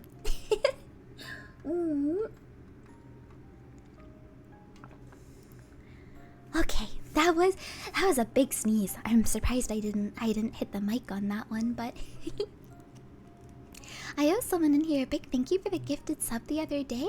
Oh, that's very sweet. You got very lucky, but the blooms are very kind, Latte. So loudest stream ever. It's because when I sneeze, I go really close to the mic. Like I lean back and then I get really close to the mic, so gomenne if it was really loud. Sorry for the loudness. Okay.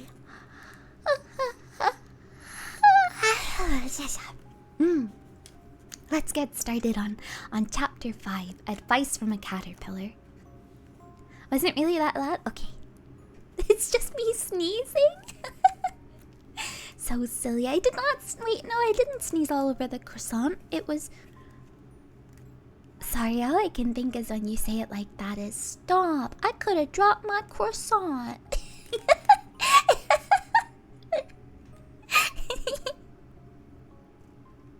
Of course, thank you all for letting me read to you.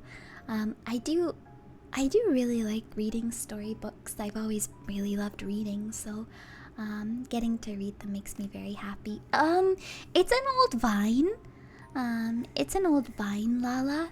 That's why maybe that's why you don't get it if you didn't watch a lot of vines. But yes. You fell asleep twice already. It's okay if you stay asleep. Silly. Okay. Chapter 5, Advice from a Caterpillar. Oh!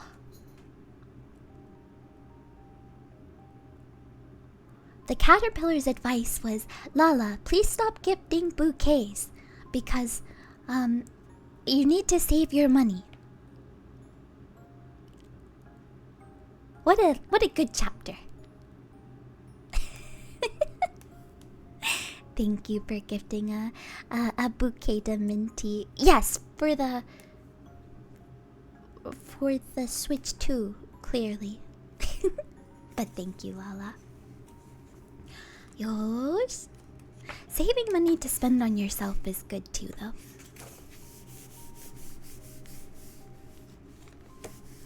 Hi. The caterpillar and Alice looked at each other for some time in silence. At last the caterpillar took the hookah out of its mouth and addressed her in a languid, sleepy voice. Who are you? Said the caterpillar. This was not an encouraging opening for a conversation. Alice replied, rather shyly, I hardly know, sir.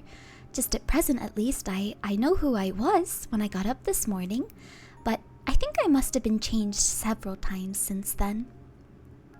What do you mean by that? Said the caterpillar sternly. Explain yourself. I can't explain myself, I'm afraid, sir, said Alice, because I'm not myself, you see.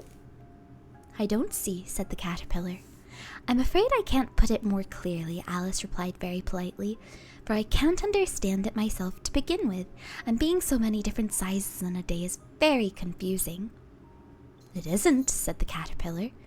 Well, perhaps you haven't found it so yet, said Alice, but when you have to turn into a chrysalis, you will someday, you know, and then after that into a butterfly, I should think you'll feel a little bit queer yourself, won't you? Not a bit, said the caterpillar. Well, perhaps your feelings may be different, said Alice. All I know is it would feel very queer to me. You, said the caterpillar contemptuously. Who are you? Which brought them back again to the beginning of the conversation. Alice felt a little irritated at the caterpillar's making such very short remarks, and she drew herself up and said very gravely, I think you ought to tell me who you are first. Why? Said the caterpillar. Here was another puzzling question, and as Alice could not think of any good reason, and as the caterpillar seemed to be in a very unpleasant state of mind, she turned away. Come back, said the caterpillar, calling after her. I've something important to say. This sounded promising, certainly. Alice turned and came back again. Keep your temper, said the caterpillar. Is that all? Said Alice, swallowing down her anger as well as she could. No, said the caterpillar. Alice thought she might as well wait, as she had nothing else to do, and perhaps after all it might tell her something worth hearing. For some minutes it puffed away without speaking, but at last it unfolded its arms, took the hookah out of its mouth again, and said, So you think you're changed, do you? I'm afraid I am, sir, said Alice. I can't remember things as I used, and I don't keep the same size for 10 minutes together. Can't remember "What things?" said the caterpillar. "Well, I've tried to say how Dot the little busy bee, but it all came out different," Alice replied in a very melancholy voice. "Repeat, you are old, Father William," said the caterpillar. Alice folded her hands and began. "You are old, Father William," the young man said, "and your hair has become very white. And yet you incessantly stand on your head. Do you think at your age it is right?" "In my youth," Father William replied to his son, "I feared it might injure the brain. But now that I'm perfectly sure I have none, why, I do it again and again." "You are old," said the youth, "as I mentioned before, and have grown most uncommonly fat. Yet you turned a back somersault in at the door. Pray, what is the reason of that?" "In my youth," said the sage, as he shook his grey locks, "I kept all my limbs very supple. By the use of this ointment 1 shilling the box, allow me to sell you a couple." "You are old," said the youth, "and your jaws are too weak for anything tougher than suet. Yet you finished the goose with the bones in the beak. Pray, how did you manage to do it?" "In my youth," said father, "I took to the law and argued each case with my wife, and the muscular strength which it gave to my jaw has lasted the rest of my life." "You are old," said the youth. "One would hardly suppose that your eye was as steady as ever. Yet you balanced an eel on the end of your nose. What made you so awfully clever?" "I have answered 3 questions, and that is enough," said his father. "Don't give yourself airs. Do you think I can listen all day to such stuff? Be off, or I'll kick you downstairs." "That is not right," said the caterpillar. "Not quite right, I'm afraid," said Alice timidly. "Some of the words have got altered." "It is wrong from beginning to end," said the caterpillar decidedly, and there was silence for some minutes. The caterpillar was the first to speak. "What size do you want to be?" it asked Alice. "Oh, I'm not particular as to size," Alice hastily replied. "Only one doesn't like changing so often, you know." "I don't know," said the caterpillar. Alice said nothing. She'd never been so much contradicted in her life before, and she felt she was losing her temper. "Are you content now?" said the caterpillar. "Well, I should like to be a little larger, sir, if you wouldn't mind," said Alice. 3 inches is such a wretched height to be." "It's a very good height indeed," said the caterpillar angrily, rearing itself upright as it spoke, as it was exactly 3 inches high. "But I'm not used to it," pleaded poor Alice in a piteous tone, and she thought to herself, "I wish the creatures wouldn't be so easily offended." "You'll get used to it in time," said the caterpillar, and it put the hookah into its mouth and began smoking again. This time Alice waited patiently until it chose to speak again. In a minute or 2, the caterpillar took the hookah out of its mouth and yawned once or twice and shook itself. Then it got down off the mushroom and crawled away into the grass, merely remarking as it went, "One side will make you grow taller, and the other will make you grow shorter." "One side of what? The other side of what?" thought Alice to herself. "Of the mushroom," said the caterpillar, just as if she had asked it out loud, and in another moment it was out of sight. Alice remained looking thoughtfully at the mushroom for a moment, trying to figure out which were the 2 sides of it, and as it was perfectly round, she found this a very difficult question. However, at last she stretched her arms round it as far as they would go, and broke off a bit of the edge with each hand. "And now, which is which?" she said to herself, and nibbled a little of the right hand bit to try the effect. The next moment she felt a violent blow underneath her chin. It had struck her foot! She was a good deal frightened by this very sudden change, but she felt there was no time to be lost, as she was shrinking rapidly, so she set to work at once to eat some of the other bit. Her chin was pressed so closely against her foot that there was hardly room to open her mouth, but she did it at last and managed to swallow a morsel of the left-hand bit. "Come, my head's free at last," said Alice in a tone of delight, which changed into alarm in another moment, when she found her shoulders were nowhere to be found. All she could see when she looked down was an immense length of neck, which seemed to rise like a stalk out of sea of green leaves that lay below her. "What can all that green stuff be?" said Alice, "and where have my shoulders gotten to? And oh, my poor hands, how is it I can't see you?" She was moving them about as she spoke, but no result seemed to follow, except a little shaking among the distant green leaves. As there seemed to be no chance of getting her hands up to her head, she tried to get her head down to them and was delighted to find her neck would bend about easily in any direction, like a serpent. She had just succeeded in curving it down into a graceful zigzag and was going to dive in among the leaves, which she found to be nothing but the tops of trees under which she had been wandering, when a sharp hiss made her draw back in a hurry. A large pigeon had flown to her face and was beating her violently with its wings. "Serpent!" screamed the pigeon. "I'm not a serpent," said Alice indignantly. "Let me alone." "Serpent, I say," again repeated the pigeon, but in a more subdued tone, and added with kind of a sob, "I've tried every way and nothing seems to suit them." "I haven't the least idea what you're talking about," said Alice. "I've tried the roots of the trees, and I've tried banks, and I've tried hedges," the pigeon went on without attending to her, "but those serpents, there's no pleasing them." Alice was more and more puzzled, but she thought there was no use in saying anything more till the pigeon had finished. "As if it wasn't trouble enough hatching the eggs," said the pigeon, "but I must be on the lookout for serpents, day and night. Why, I haven't had a wink of sleep these past 3 weeks. "I'm very sorry you've been annoyed," said Alice, who was beginning to see its meaning. "And just as I'd taken the highest tree in the woods," continued the pigeon, raising its voice to a shriek, "and just as I was thinking I should be free from them at last, they must need to come wriggling down from the sky. Ah, serpent!"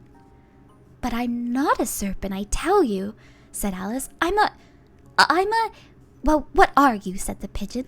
"I can see you're trying to invent something." "I'm a little girl," said Alice, rather doubtfully, as she remembered the number of changes she had gone through that day. "A likely story indeed," said the pigeon in a tone of the deepest contempt. "I've seen a good many little girls in my time, but never one with such a neck as that. No, you're a serpent, and there's no use denying it. I suppose you'll be telling me next that you never tasted an egg." "I have tasted eggs, certainly," said Alice, who was a very truthful child. "But little girls eat eggs quite as much as serpents do, you know." "I don't believe it," said the pigeon. "But if they do, why, then they're a kind of serpent, and that's all I can say."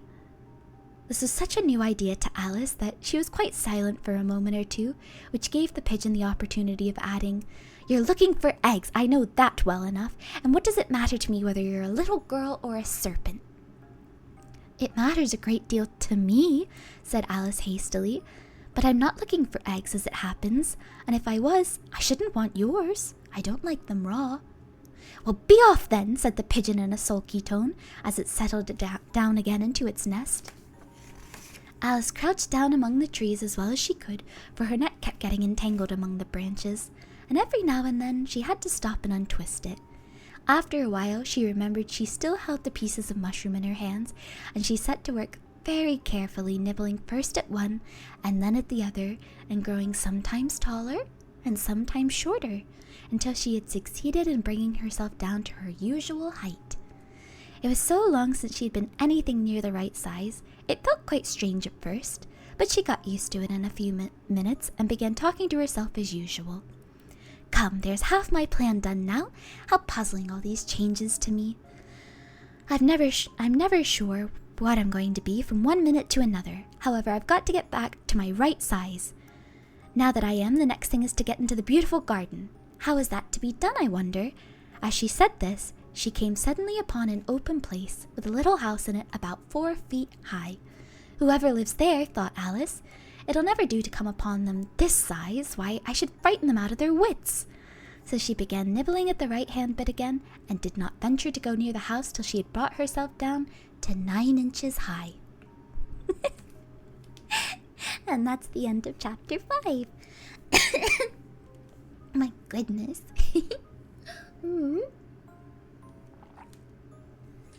There'll be a rewrite of Alice in Wonderland. He won't smoke a hookah but a vape. I don't think that's true. They're quite different, aren't they? Perhaps not. Perhaps they're similar, but it has been 2 hours, so I think what we'll do is we'll read chapter 6 here, and then perhaps we'll end there, and then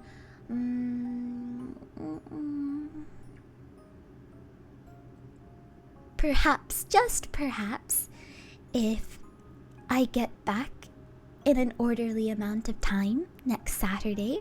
It might be quite late, but maybe we could have a later Storybook Saturday? Suppose we'll see.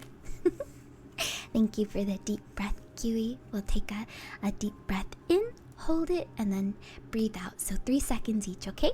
Deep breath in. Hold.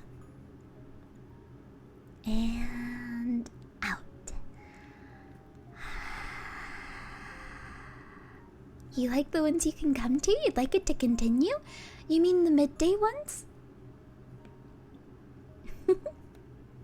I'm never sure what time is best, so perhaps after this, maybe I'll make a poll in the Discord and we can all figure out a good time. We can figure out a good time for Storybook Saturday. Is Alice in Wonderland my favorite fairy tale? Probably not my favorite, but I love the imagination in Alice in Wonderland, so that's why I've always been fond of it. Perhaps a Sunday? Storybook Saturday. Sundays are usually Songbird Sundays, right? One or the other.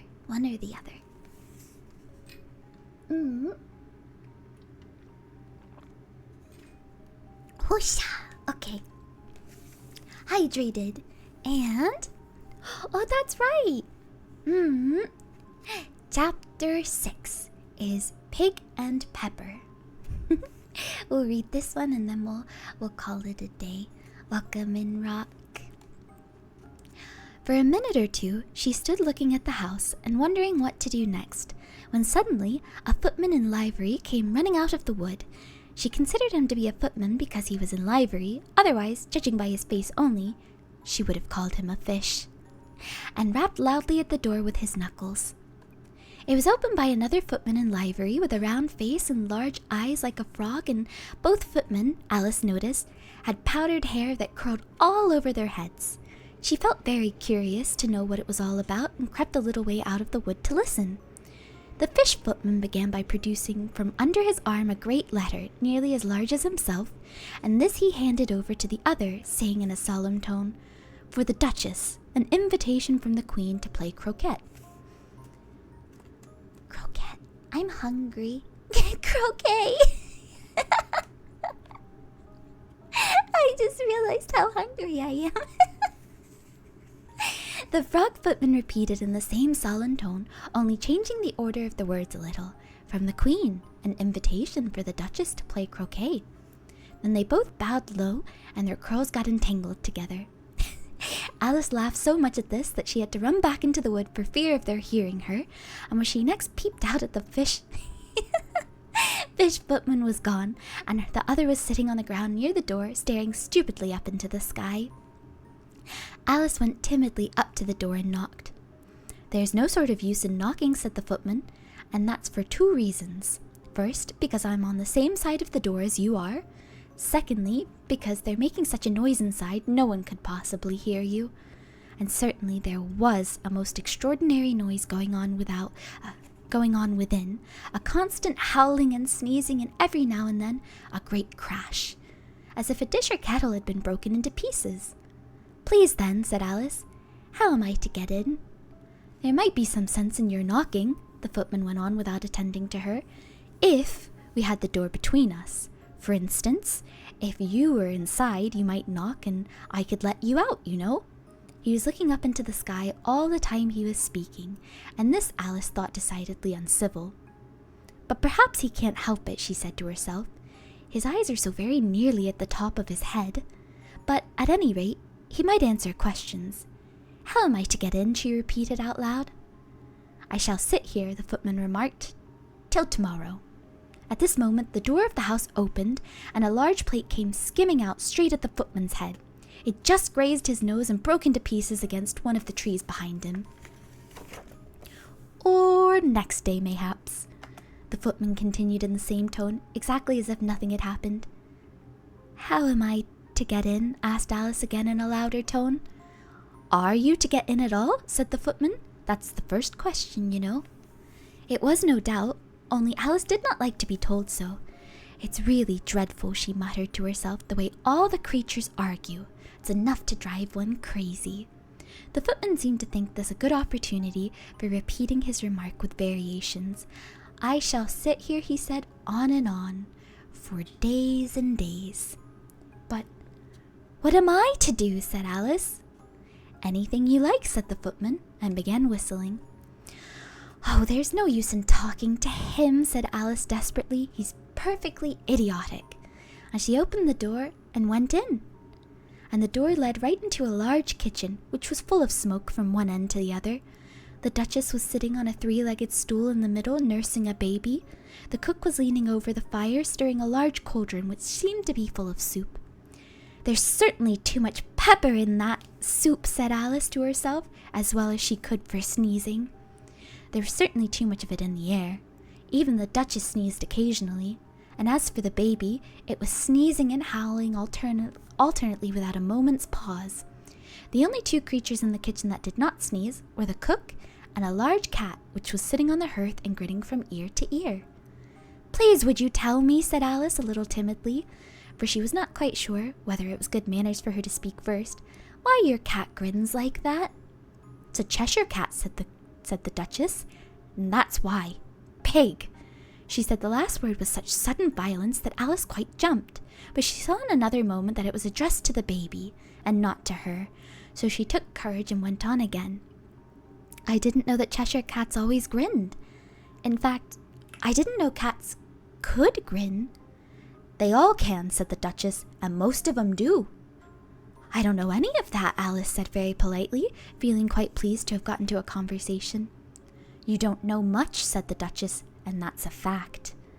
Alice did not at all like the tone of this remark, and thought it would be as well to introduce some other subject of conversation. While she was trying to fix on one, the cook took the cauldron of soup off the fire and at once set to work throwing everything within her reach at the Duchess and the baby. The fire irons came first, then followed a shower of saucepans, plates, and dishes. The Duchess took no notice of them even when they hit her, and the baby was howling so much already that it was quite impossible to say whether the blows hurt it or not. Oh, please mind what you're doing, cried Alice, jumping up and down in agony of terror. Oh, there goes his precious nose, as an unusually large saucepan flew close by it and very nearly carried it off.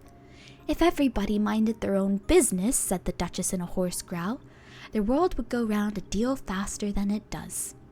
Which would not be an advantage, said Alice, who felt very glad to get an opportunity of showing off a little of her knowledge. Just think of what work it would make with the day and night. You see, the Earth takes 24 hours to turn around on its axis, and talking of axes, said the Duchess, chop off her head. Alice glanced rather anxiously at the cook to see if she meant to take the hint, but the cook was busily stirring the soup and seemed not to be listening, so she went on again. 24 hours, I think, or is it 12? Oh, don't bother me, said the Duchess. I could never abide figures. And with that she began nursing her child again, singing a sort of lullaby to it. And as she did, and giving it a violent shake at the end of every line, speak roughly to your little boy and beat him when he sneezes. He only does it to annoy because he knows it teases. In which the cook and baby joined, wow, wow, wow. While the Duchess sang the second verse of the song, she kept tossing the baby violently up and down, and the poor little thing howled so that Alice could hardly hear the words. I speak severely to my boy, I beat him when he sneezes, but he can thoroughly enjoy the pepper when he pleases. Wow, wow, wow. Here, you may nurse it for a bit if you'd like, said Duchess to Alice, flinging the baby at her as she spoke. I must go and get ready to play croquet with the Queen. And she hurried out of the room. The cook threw a frying pan after her as she went, but it just missed her. Alice caught the baby with some difficulty, as it was a queer-shaped little creature, and held out its arms and legs in all directions. Just like a fish star, thought Alice.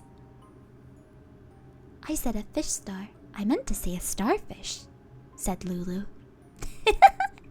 Just like a starfish, thought Alice. The poor little thing was snorting like a steam engine when she caught it, and kept doubling itself up and straightening itself out again so that altogether for the first minute or two, it was as much as she could do to hold it. As soon as she had made out the proper way of nursing it, which was to twist it up into a sort of knot, and then keep tight hold of its right ear and left foot so as to prevent it undoing itself, she carried it out into the open air. If I don't take this child away with me, thought Alice, they're sure to kill it in a day or two. Wouldn't it be murder to leave it behind? She said the last words out loud, and the little thing grunted in reply. It had left off sneezing by this time. Don't grunt, said Alice. That's not at all a proper way of expressing yourself. The baby grunted again, and Alice looked very anxiously into its face to see what the matter was. There could be no doubt that it had a very turn-up nose, much like a snout than a real nose. Also, its eyes were getting extremely small for a baby. Altogether, Alice did not like the look of the thing at all. But perhaps it was only sobbing, she thought, and looked into its eyes again to see if there were any tears. No, there were no tears. If you're going to turn into a pig, my dear, said Alice seriously, I'll have nothing more to do with you. Mind now. The poor little thing sobbed again, or grunted, it was impossible to say which, and they went on for some while in silence. Alice was just beginning to think to herself, now what am I to do with this creature when I get home? When it grunted again so violently, she looked down into its face in some alarm. This time there could be no mistake about it. It was neither more nor less than a pig, and she felt that it would be absurd for her to carry it any further. So she set the little creature down, and felt quite relieved to see it trot away quietly into the wood. If it had grown up, she said to herself, it would have made a dreadfully ugly child. But it makes a rather handsome pig, I think. And she began thinking over other children she knew who might do very well as pigs, and was just saying to herself, if only one knew the right way to change them, when she was a little startled by seeing the Cheshire Cat sitting on a bough of a tree a few yards off. The cat only grinned when it saw Alice. It looked good-natured, she thought. Still, it had very long claws and a great many teeth, so she felt it ought to be treated with respect. Cheshire Puss, she began rather timidly, as she did not know at all whether it would like the name. However, it only grinned a little wider. Come, it's pleased so far, thought Alice, and she went on. Would you tell me, please, which way I ought to walk from here? That depends a good deal on where you want to go, said the cat.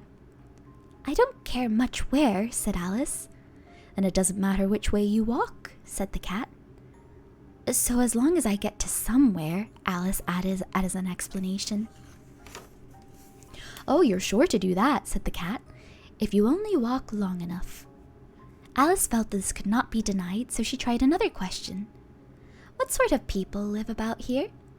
In that direction, the cat said, waving its right paw round, lives a hatter, and in that direction, waving the other paw, lives a March hare. Visit either you like. They're both mad. At me? No. But I don't want to go among mad people, Alice remarked. Oh, you can't help that, said the cat. We're all mad here. I'm mad. You're mad. How do you know I'm mad? Said Alice. You must be, or you wouldn't have come here, said Cat. Alice didn't think that proved it at all. However, she went on. And how do you know that you're mad? To begin with, said the cat. A dog's not mad. You grant that? I suppose so, said Alice. Well then, the cat said. You see, a dog growls when it's angry, and wags its tail when it's pleased. I growl when I'm pleased and wag my tail when I'm angry. Therefore, I'm mad.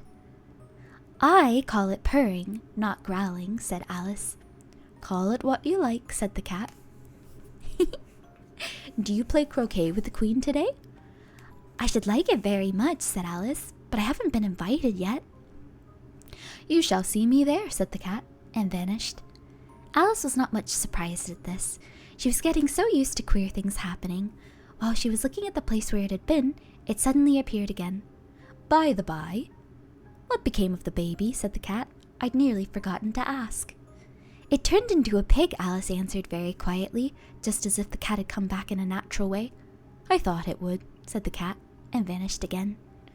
Alice waited for a little, half expecting to see it again, but it did not appear, and after a minute or two, she walked on in the direction in which the March Hare was said to live. "I've seen hatters before," she said to herself. "The March Hare will be much more the most interesting, and perhaps, as this is May, it won't be raving mad, at least not so mad as it was in March." As she said this, she looked up, and there was the cat again, sitting on the branch of a tree. "Did you say a pig or a fig?" said the cat. "I said pig," replied Alice, "and I wish you wouldn't keep appearing and vanishing so suddenly. You make one quite giddy."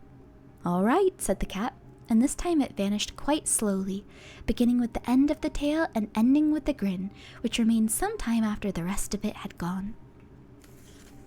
"Well, I've often seen a cat without a grin," thought Alice, "but a grin without a cat is the most curious thing I've ever seen in all my life." She'd not gone much further before she came in sight of the house of the March Hare. She thought it must be the right house, because the chimneys were shaped like ears, and the roof was thatched with fur. It was so large a house, she did not like to go nearer till she had nibbled some more of the left-hand bit of mushroom, and raised herself to about 2 feet high. Even then, she walked up towards it rather timidly, saying to herself, "Suppose it should be raving mad after all. I almost wish I'd gone to see the Hatter instead." And that was the end of chapter 6. Hi Danka, welcome in. Hi Slimax, hi MB3. You're about to go to bed? That's okay, thank you for coming by. Hi Mr. Snuggles. I'm glad that you like the storybook reading. I don't... We're about halfway and I don't have much else to do other than a wee bit of laundry? Should we try and finish it? What do you think? Should we try and finish it today?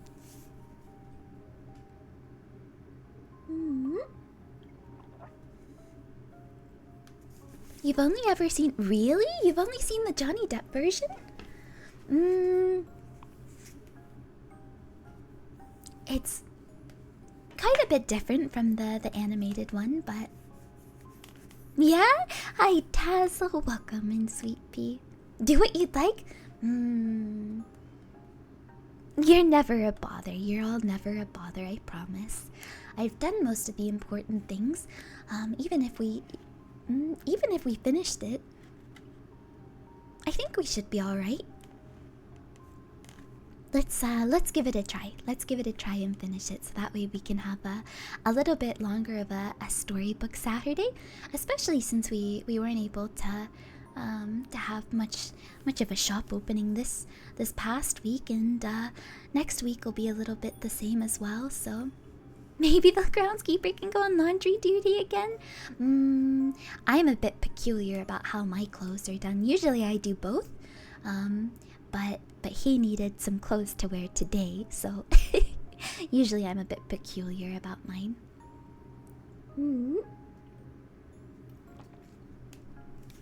Yosh. All right, let's go ahead and keep reading then. Chapter 7, A Mad Tea Party. I do like this chapter, so maybe that influenced it a little bit. There was a table set out under a tree in front of the house, and the March Hare and the Hatter were having tea at it. A dormouse, Georgia, was sitting between them, fast asleep, and the other two were using it as a cushion, resting their elbows on it and talking over its head. Very uncomfortable for the dormouse, thought Alice, only as it's asleep I suppose it doesn't mind. The table was a large one, but the three were all crowded together at one corner of it.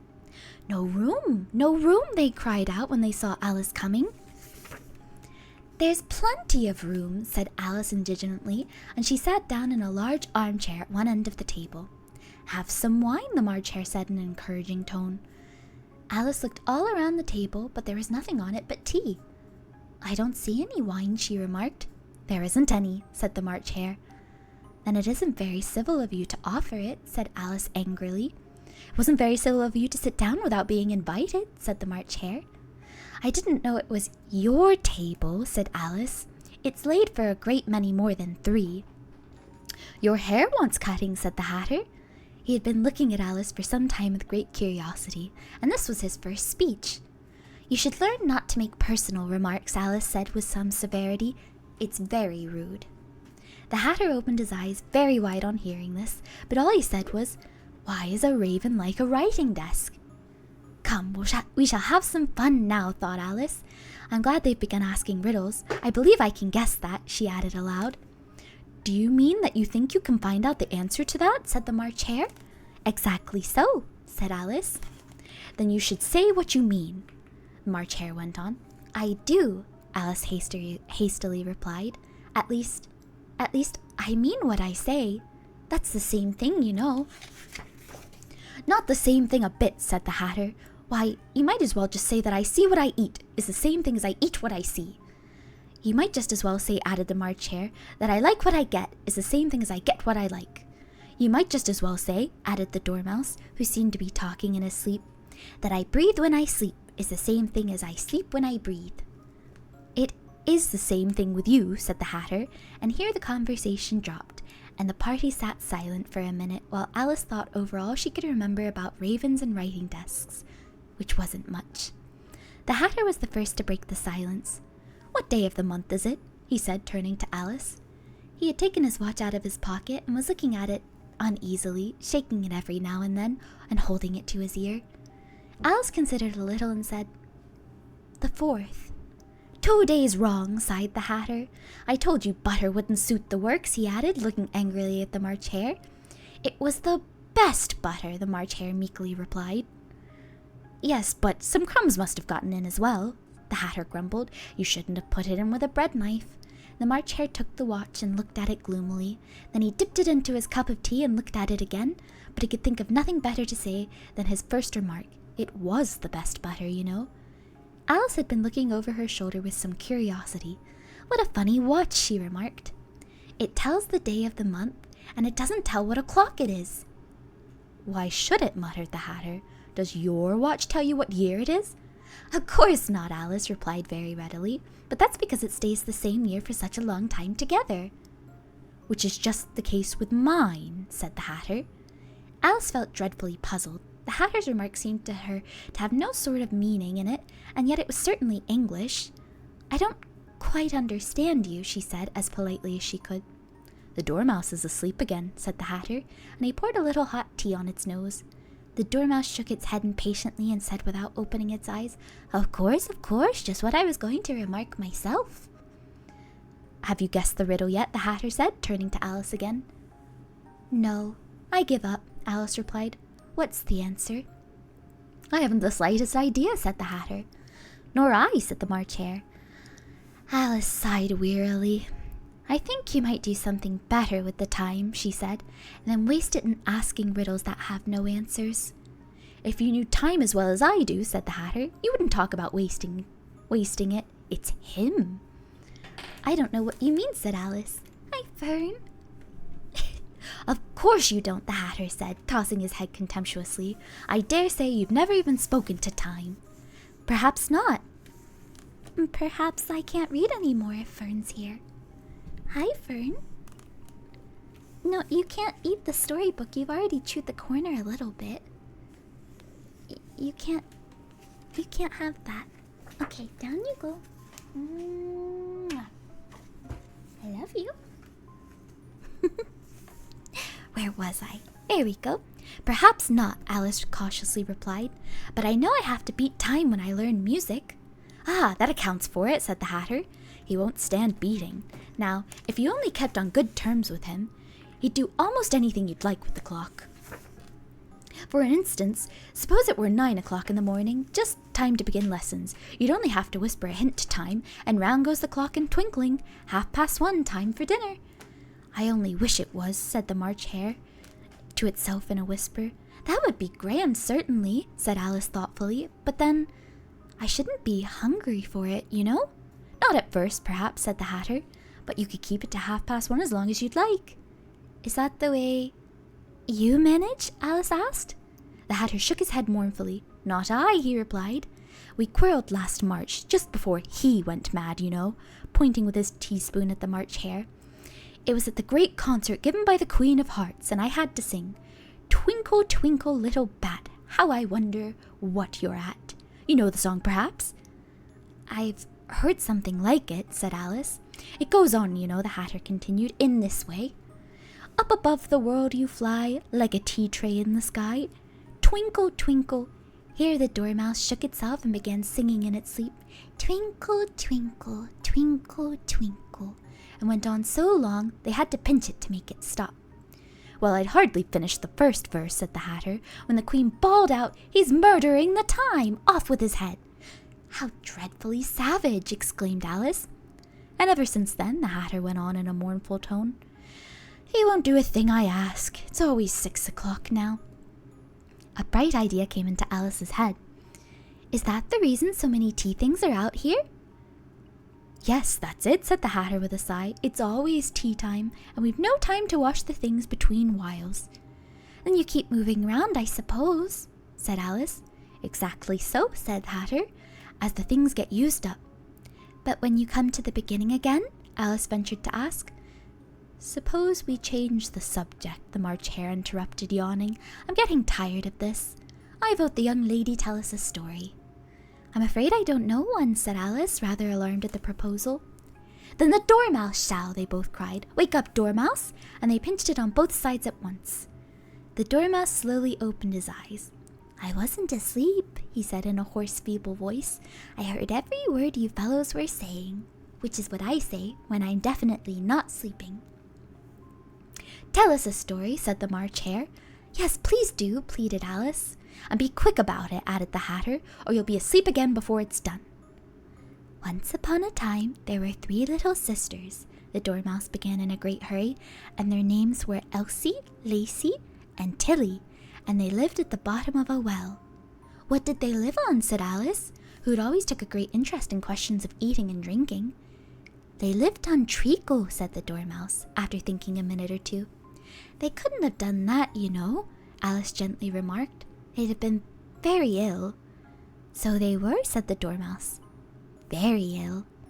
Alice tried a little to fancy herself to what such an extraordinary way of living would be like, but it puzzled her too much, so she went on. But why did they live at the bottom of a well?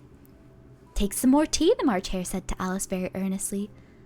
I've had nothing yet, Alice replied in an offended tone, so I can't take more. You mean you can't take less, said the Hatter. It's very easy to take more than nothing. Nobody asked your opinion, said Alice. Who's making personal remarks now? The Hatter asked triumphantly. Alice did not quite know what to say to this, so she helped herself to some tea and bread and butter and then turned to the Dormouse and repeated her question. Why did they live at the bottom of a well? The Dormouse again took a minute or two to think about it and then said, It was a treacle well. There's no such thing, Alice was beginning very angrily, but the Hatter and the March Hare went, Shh, shh, and the Dormouse sulkily remarked, If you can't be civil, you'd better finish the story for yourself. No, please go on, Alice said very humbly. I won't interrupt again. I dare say there may be one. One indeed, said the Dormouse indignantly. However, he consented to go on, and so these 3 little sisters, they were learning to draw, you know. What did they draw, said Alice, quite forgetting her promise. Treacle, said the Dormouse, without considering it at all this time. I want a clean cup, interrupted the Hatter. Let's all move one place on. He moved one as he spoke, and the Dormouse followed him, and the March Hare moved into the Dormouse's place, and Alice, rather unwillingly, took the place of the March Hare. The Hatter was the only one who got any advantage from the change, and Alice was a good deal worse off than before, as the March Hare had just upset the milk jug onto his plate. Alice did not wish to offend the Dormouse again, so she began very cautiously. But I don't understand. Where did they draw the treacle from? You can draw water out of a water well, said the Hatter, so I should think you could draw treacle out of a treacle well. Stupid? But they were in the well, Alice said to the Dormouse, not choosing to notice the last remark. Of course they were, said the Dormouse. Well in. This answer so confused poor Alice that she let the Dormouse go on for some time without interrupting it. They were learning to draw, the Dormouse went on, yawning and rubbing its eyes, for it was getting very sleepy. and they drew all manner of things, everything that begins with an M. Why with an M? Said Alice. Why not? Said the March Hare. Alice was silent. The Dormouse had closed its eyes by this time and was going off into a doze, but on being pinched by the Hatter, it woke up again with a little shriek and went on. That begins with an M. Such as mousetraps and the moon and memory and muchness. You know, you say things are much of a muchness. Did you ever see a thing as drawing of a muchness? Really, now you ask me, said Alice, very much confused. I don't think... Then you shouldn't talk, said the Hatter. This piece of rudeness was more than Alice could bear. She got up in great disgust and walked off. The Dormouse fell asleep instantly, and neither of the others took the least notice of her going, though she looked back once or twice, half hoping they would call after her. The last she saw them, they were trying to put the Dormouse into the teapot. At any rate, I'll never go there again, said Alice as she picked her way through the wood. It's the stupidest tea party I ever was at in all my life. Just as she said this, she noticed that one of the trees had a door leading right into it. That's very curious, she thought, but everything's curious today. I think I may as well go in at once. And so in she went. Once more she found herself in the long hall and close to the little glass table. Now I'll manage better this time, she said to herself, and began by taking the little golden key and unlocking the door that led to the garden. Then she went to work nibbling at the mushroom. She had kept a piece of it in her pocket, till she was about a foot high. Then she walked down the little passage, and then she found herself at last in the beautiful garden among the bright flower beds and the cool fountains. And that's the end of chapter 7. Welcome in, kings. Welcome in, moose.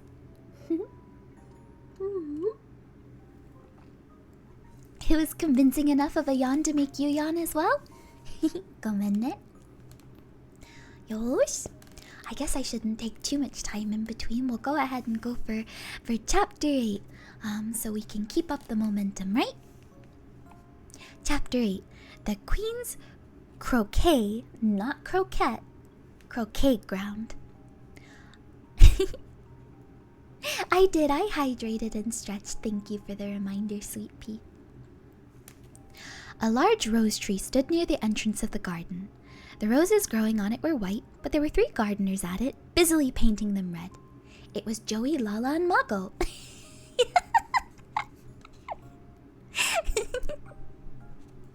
Alice thought this a very curious thing, and she went near to watch them, and just as she came up to them, she heard one of them say, "Look out now, 5! Don't go splashing paint over me like that." "I couldn't help it," said 5 in a sulky tone. 7 jogged my elbow. On which 7 looked up and said, "That's right, 5, always lay the blame on others." "You'd better not talk," said 5. "I heard the Queen say only yesterday you deserved to be beheaded." "What for?" said the one who had spoken first. "That's none of your business." "2," said 7. "Yes, it is his business," said 5, "and I'll tell him it was for bringing the cooked tulip roots instead of onions." 7 flung down his brush and had just begun, well, of course, all the unjust things, when his eyes chanced to fall upon Alice, as she stood watching them, and he checked himself suddenly. The others looked around also, and all of them bowed low. "Would you tell me, please," said Alice, a little timidly, "why are you painting those roses?" 5 and 7 said nothing, but looked at 2. 2 began in a low voice. "Why, the fact is, you see, miss, this here ought to have been a red rose tree, and we put a white one in by mistake. And if the Queen was to find out, we should all have our heads cut off, you know. So you see, miss, we're doing our best afore she comes to." At this moment 5, who had been anxiously looking across the garden, called out, "The Queen! The Queen!" And the 3 gardeners instantly threw themselves flat upon their faces. There was a sound of many footsteps, and Alice looked around, eager to see the Queen. First came 10 soldiers carrying clubs. These were all shaped like the 3 gardeners, oblong and flat, with their hands and feet at the corners, next to the 10 courtiers. These were all 3 ornamented all over with diamonds, and walked 2 and 2 as the soldiers did. After these came the royal children. There were 10 of them, and the little dears came jumping merrily along hand in hand in couples. They were all ornamented with hearts. Next came the guests.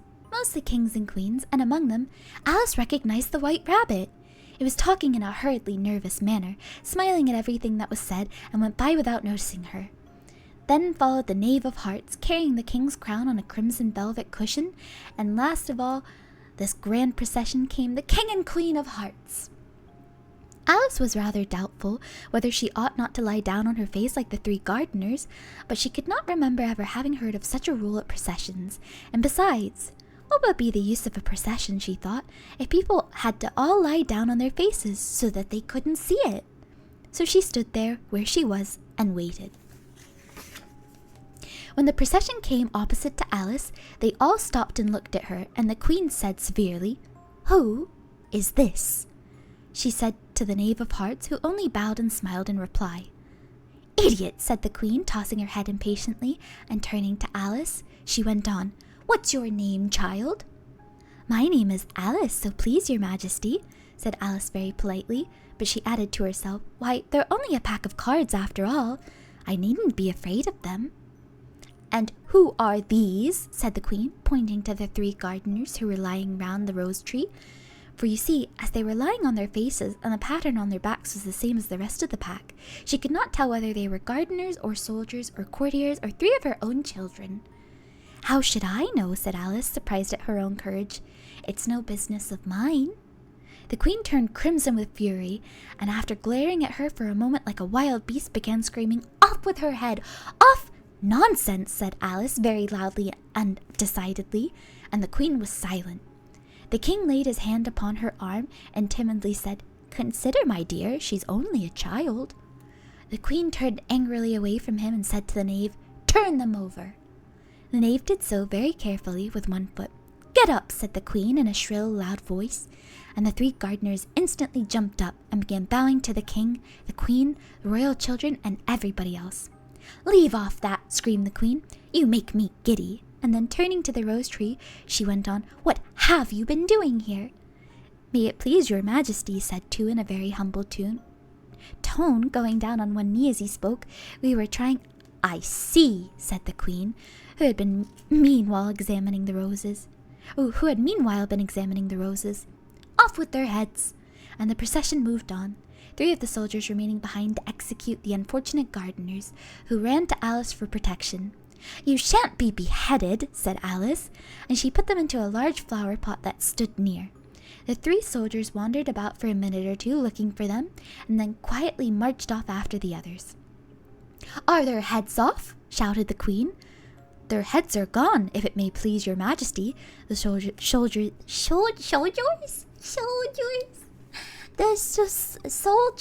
shouted in reply. "That's right," shouted the Queen. "Can you play croquet?" The soldiers were silent and looked at Alice, as the question was evidently meant for her. "Yes," shouted Alice. "Come on then," roared the Queen, and Alice joined the procession, wondering very much what would happen next. It's a very fine day," said a timid voice at her side. She was walking by the White Rabbit, who was peeking anxiously into her face. "Very," said Alice. "Where's the Duchess?" "Hush, hush," said the rabbit in a low, hurried tone. He looked anxiously over his shoulder as he spoke, and then raised himself upon tiptoe, put his mouth close to her ear, and whispered, "She's under sentence of execution." "What for?" said Alice. "Did you say what a pity?" the rabbit asked. "No, I didn't," said Alice. "I don't think it's at all a pity. I said what for." "She boxed the Queen's ears," the rabbit began. Alice gave a little scream of laughter. "Oh, hush," the rabbit whispered in a frightened tone. "The Queen will hear you. You see, she came rather late, and the Queen said—" "Get to your places," shouted the Queen in a voice of thunder, and people began running about in all directions, tumbling up against each other. However, they got settled down in a minute or two, and the game began.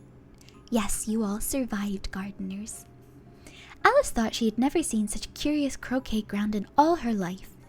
It was all ridges and furrows. Their croquet balls were live hedgehogs, the mallets live flamingos, and the soldiers had to double themselves up and to stand on their hands and feet to make the arches. The chief difficulty Alice found at first was in managing her flamingo. She succeeded in getting its body tucked away, comfortably enough under her arm, with its legs hanging down, but generally, just as she had gotten its neck nicely straightened out, and it was going to give the hedgehog a blow with its head, it would twist itself around and look up into her face with such a puzzled expression she could not help but burst out into laughter. And when she had got its head down and was going to begin again, it was very provoking to find the hedgehog had unrolled itself and was in the act of crawling away. Besides all this, there was generally a ridge or furrow in the way whenever she wanted to send the hedgehog to. And as the doubled up soldiers were always getting up and walking off to other parts of the ground, Alice soon came to the conclusion it was indeed a very difficult game.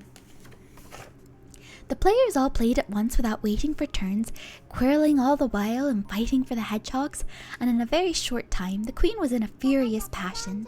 Chaka chaka chan chan, chaka chaka chaka chaka chaka chaka chan, chaka chaka chan chan, chaka chaka chan chan. Welcome in, Navier? Navier? Is that how it's said? Perhaps? Welcome in. Thank you very much for coming by the shop. Happy Saturday, or maybe it's already Sunday for some of you, but welcome in. My name is Lulu Fleur. I am a florist by trade and a gardener by hobby, and that's right, we're doing Storybook Saturday today. We're reading Alice in Wonderland, and we've just gotten to the bit of croquet, so if you've any interest in croquet or Alice in Wonderland, this is a very good place to be. I hope your ASMR went well, and thank you for bringing your community by. Welcome in Mochi, and welcome in Navier.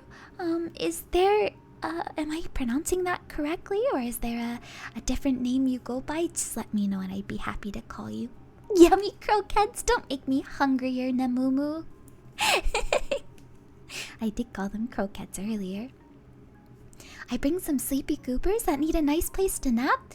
The shop is a very, very good place to nap. I assure you of that. So, rest assured you can sleep on the flower beds. Get it? But welcome in again. Let's see. There we go. We'll start again from here. The players all played at once without waiting for turns, quarreling all the while and fighting for the hedgehogs, and in a very short time the queen was in a furious passion and went stamping about and shouting, "Off with his head!" or "Off with her head!" about once in a minute. Alice began to feel very uneasy. To be sure, she had not yet had any dispute with the queen, but she knew it might happen any minute. And then she thought, what would have become of me? They're dreadfully fond of beheading people here, and the great wonder is that there's anyone left alive. She was looking about for some way of escape and wondering whether she could get away without being seen, when she noticed a curious appearance in the air. It puzzled her very much at first, but after watching it a minute or two, she made it out to be a grin, and she said to herself, "It's the Cheshire Cat! Now I shall have somebody to talk to." "How are you getting on?" said the cat. As soon as there was a mouth enough for it to speak with, Alice waited till the eyes appeared and then nodded. It's no use speaking to it, she thought, till its ears have come, or at least one of them. In another minute, the whole head appeared, and Alice put down her flamingo and began an account of the game, feeling very glad she had someone to listen to her. The cat seemed to think that there was enough of it now in sight, and no more of it appeared. "I don't think they play at all fairly," said Alice. "And they all quarrel so dreadfully one couldn't hear oneself speak, and they don't seem to have any rules in particular. At least, if there are any, nobody attends to them, and you have no idea how confusing it is, all these things being alive. For instance, there's the arch I've got to go through next, walking about at the end of the ground, and I should have croqueted the queen's hedgehog just now, only it ran away when it saw mine coming." "How do you like the queen?" said the cat in a low voice. "Not at all," said Alice. "She's so extremely—" And just then she noticed that the queen was close behind her listening, and so she went on, "Likely to win the game, that it's hardly worth finishing the game." The queen smiled and passed on. "You have to do a hit and run, no worries at all. I hope you have a good rest of your day. Don't sweat it, there's no canon one, so anything goes as long as they're pronounced in the right order. Navier, Navai? It could be anything, I suppose, but For now, I guess I should say bye-bye, Navai. Have a good rest of your day, okay? Who are you talking to? Said the king, coming up to Alice and looking at the cat's head with great curiosity. It's a friend of mine, a Cheshire cat, said Alice. Allow me to introduce it. I don't like the look of it at all, said the king. However, it may kiss my hand if it likes. I'd rather not, the cat remarked. Don't be impertinent, said the king, and don't look at me like that. He got behind Alice as he spoke. A cat may look at a king, said Alice. I've read that in some book, I don't remember where.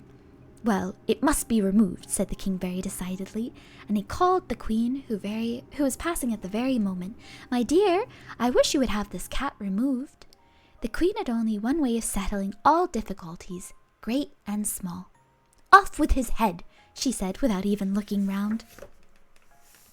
I'll vex the executioner myself, said the king eagerly, and he hurried off. Alice thought she might as well go back and see how the game was going on, as she heard the queen's voice in the distance screaming with passion.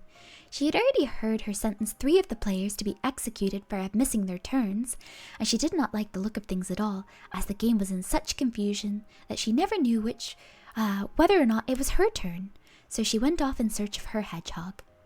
The hedgehog was engaged in a fight with another hedgehog, which seemed to Alice an excellent opportunity for croqueting one of them with the other. The only difficulty was, her flamingo was gone across to the other side of the garden, where Alice could see it trying in a helpless sort of way to fly up into a tree. By the time she had caught the flamingo and brought it back, the fight was over, and both hedgehogs were out of sight. But it doesn't matter much, thought Alice, as all the arches are gone from this side of the ground. So she tucked it away under her arm that it might not escape again, and went back to have a little more conversation with her friend. When she got back to the Cheshire Cat, she was surprised to find quite a large crowd collected round it. There was a dispute going on between the executioner, the king, and the queen, who were all talking at once, while all the rest were quite silent and looked very uncomfortable. The moment Alice appeared, she was appealed to by all 3 to settle the question, and they repeated their arguments to her, though, as they all spoke at once, she found it very hard to make out exactly what they said. The executioner's argument was that you couldn't cut off a head unless there was a body to cut it off from. They had never had to do such a thing before, and he wasn't going to begin at his time of life. The king's argument was that anything that had a head could be beheaded, and that you weren't to talk nonsense. The queen's argument was that if something wasn't done about it in less than no time, she'd have everybody executed all around. It was the last remark that had made the whole party look so grave and anxious. Alice could think of nothing else to say but, "It belongs to the Duchess. You'd better ask her about it." "She's in prison," the queen said to the executioner. "Fetch her here." And the executioner went off like an arrow. The cat's head began fading away the moment he was gone, and by the time he had come back with the Duchess, it had entirely disappeared. So the king and the executioner ran wildly up and down looking for it, while the rest of the party went back to the game. And that is the end of chapter 8? Yes, chapter 8. Now we're on chapter 9, the Mock Turtle's story. But we'll take a quick sip first.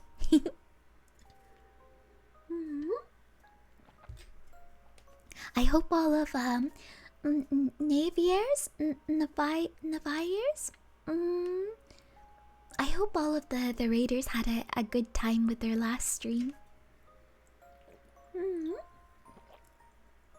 Okay, I should be good to continue now. Chapter 9, The Mock Turtle's Story. "You can't think how glad I am to see you again, you dear old thing," said the Duchess as she tucked her arm affectionately into Alice's, and they walked off together. Alice was very glad to find her in such a pleasant temper, and thought to herself that perhaps it was only the pepper that had made her so savage when they met in the kitchen. "When I'm a Duchess," she said to herself, not in a very hopeful tone though, "I won't have any pepper in my kitchen at all. Soup does very well without it. Maybe it's always pepper that makes people hot-tempered," she went on, very much pleased at having found out a new kind of rule. "And vinegar that makes them sour, and chamomile that makes them bitter." Excuse me.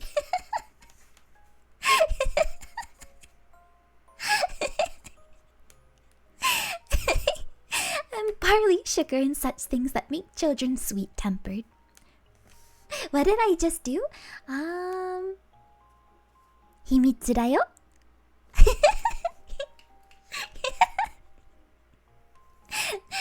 Don't worry about it, nandemonai. I only wish people knew that, and they wouldn't be so stingy about it, you know? She had quite forgotten the Duchess by this time and was a little startled when she heard her voice close to her ear. You're thinking about something, my dear, and that makes you forget to talk. I can't tell you now what the moral of that is, but I shall remember it in a bit. Perhaps it hasn't one, Alice ventured to remark. Tut, tut, child, said the Duchess. Everything's got a moral, if only you can find it. And she squeezed herself up closer to Alice's side as she spoke. Alice did not much like keeping so close to her. First, because the Duchess was very ugly, and secondly, because she was exactly the right height to rest her chin upon Alice's shoulder, and it was uncomfortably sharp chin. However, she did not like to be rude, so she bore it as well as she could. The game's going on rather better now, she said, by the way of keeping up the conversation a little. 'Tis so, said the Duchess, and the moral of that is, oh, 'tis love that makes the world go round. Somebody said, Alice whispered, that it's done by everybody minding their own business. Ah, well, it means much the same thing, said the Duchess, digging her sharp little chin into Alice's shoulder as she added, and the moral of that is take care of the sense and the sounds will take care of themselves. How fond she is of finding morals in things, Alice thought to herself. I dare say you're wondering why I don't put my arm round your waist, said the Duchess after a pause. The reason is that I'm doubtful about the temper of your flamingo. Shall I try the experiment? He might bite, Alice cautiously replied, not feeling at all anxious to have the experiment tried. Very true, said the Duchess. Flamingos and mustard both bite, and the moral of that is, birds of a feather flock together. Only, mustard isn't a bird, Alice remarked. Right as usual, said the Duchess. What a clear way you have of putting things. It's a mineral, I think, said Alice. Of course it is, said the Duchess, who seemed ready to agree to everything Alice said. There's a large mustard mine near here, and the moral of that is, the more there is of mine, the less there is of yours. Oh, I know, exclaimed Alice, who had not attended to this last remark. It's a vegetable. It doesn't look like one, but it is. I quite agree with you, said the Duchess, and the moral of that is, be what you would seem to be, or, if you'd like it put more simply, never imagine yourself not to be otherwise than what it might appear to others that what you were, or might have been, was not otherwise than what you had been would have appeared to them to be otherwise. I think I should understand that better, Alice said very politely, if I had it written down, but I can't quite follow it as you say it. There's nothing to what I could say if I chose, the Duchess replied in a pleased tone. Pray, don't trouble yourself to say it again any longer than that, said Alice. Oh, don't talk about trouble, said the Duchess. I make you a present of everything I've said as yet. A cheap sort of present, thought Alice. I'm glad that they don't give birthday presents like that, but she did not venture to say that out loud. Thinking again, the Duchess asked, with another dig of her sharp little chin. I've a right to think, said Alice sharply, for she was just beginning to feel a little worried. Just about as much right, said the Duchess, as pigs have to fly. But here, to Alice's great surprise, the Duchess's voice died away, even in the middle of her favorite word, moral, and the arm that was linked to her began to tremble.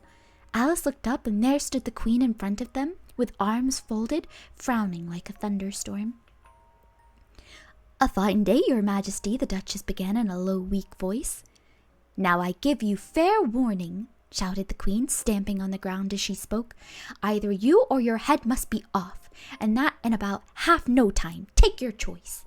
The Duchess took her choice and was gone in a moment. Let's go on with the game, the Queen said to Alice, and Alice was much too frightened to say a word, but slowly followed her back to the croquet ground.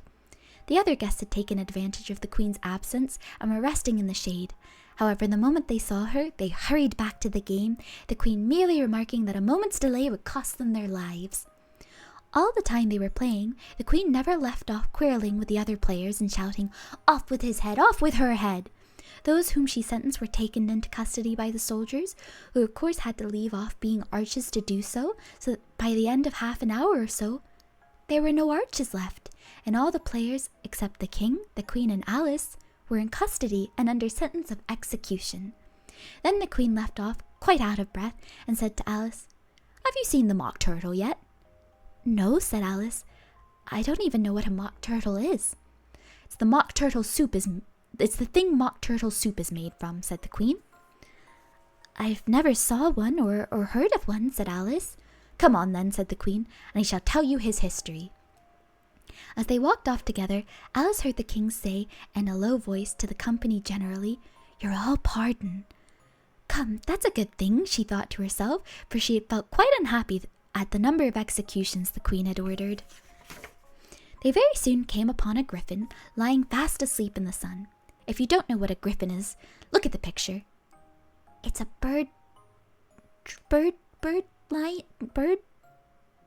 dragon, lion mix? Is that right? Bird, lion. Is there dragon in there maybe? You can't see the photo, so I'm trying to describe it for you. Eagle lion? Eagle lion? Bird lion, no dragon. It just looks a bit scaly in this photo. "Up, lazy thing," said the queen, "and take this young lady to see the mock turtle and to hear his history. I must go back and see after some executions I have ordered." And she walked off, leaving Alice with the griffin. Alice did not quite like the look of the creature, but on the whole she thought it would be quite as safe to stay with it as to go after that savage queen. And so she waited. The griffin sat up and rubbed its eyes, then watched the queen till she was out of sight, then chuckled. "What fun!" said the griffin, half to itself, half to Alice. "What is the fun?" said Alice. "Why, she," said the griffin. "It's all her fancy that. They never execute nobody, you know. Come on." "Everybody says come on here," thought Alice, as she went slowly after it. "I was never so ordered about before in all my life. Never." They had not gone far before they saw the mock turtle in the distance, sitting sad and lonely on a little ledge of rock, and as they came nearer, Alice could hear him sighing as if his heart would break. She pitied him deeply. "What is his sorrow?" she asked the griffin, and the griffin answered very nearly in the same words as before. "It's all his fancy that. He hasn't got no sorrow, you know. Come on." So they went up to the mock turtle, who looked at them with large eyes full of tears, but said nothing. "This here young lady," said the griffin, "she wants to know the history. Your history, she do." "I'll tell it to her," said Mock Turtle in a deep, hollow tone. "Sit down, both of you, and don't speak a word till I've finished." So they sat down, and nobody spoke for some minutes. Alice thought to herself, "I don't see how he can ever finish if he doesn't begin." But she waited patiently. "Once," said the Mock Turtle at last, with a deep sigh, "I was a real turtle." These words were followed by a very long silence, broken only by an occasional exclamation of "hic" from the griffin and the constant heavy sobbing of the Mock Turtle.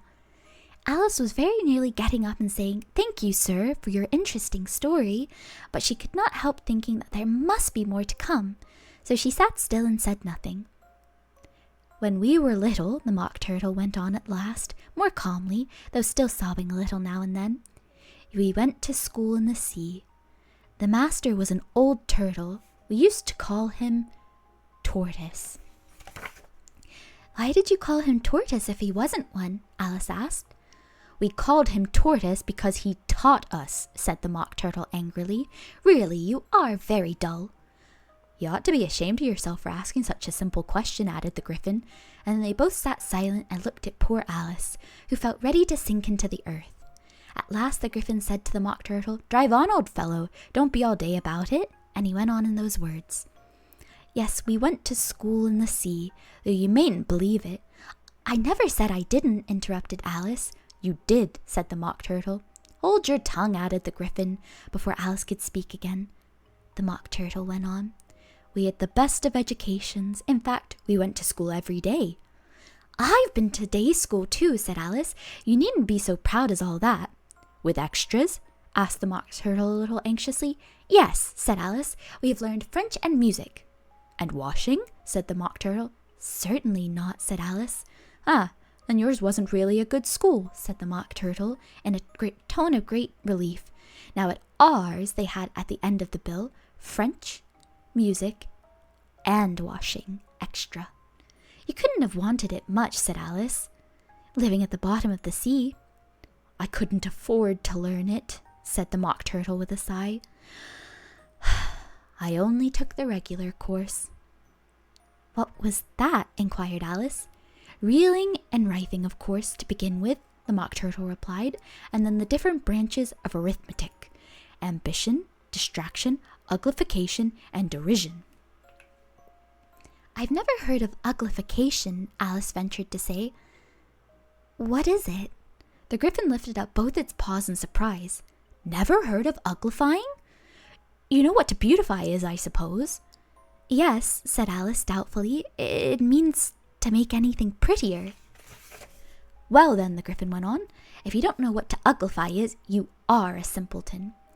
Alice did not feel encouraged to ask any more questions about it, so she turned to the Mock Turtle and said, What else had you to learn?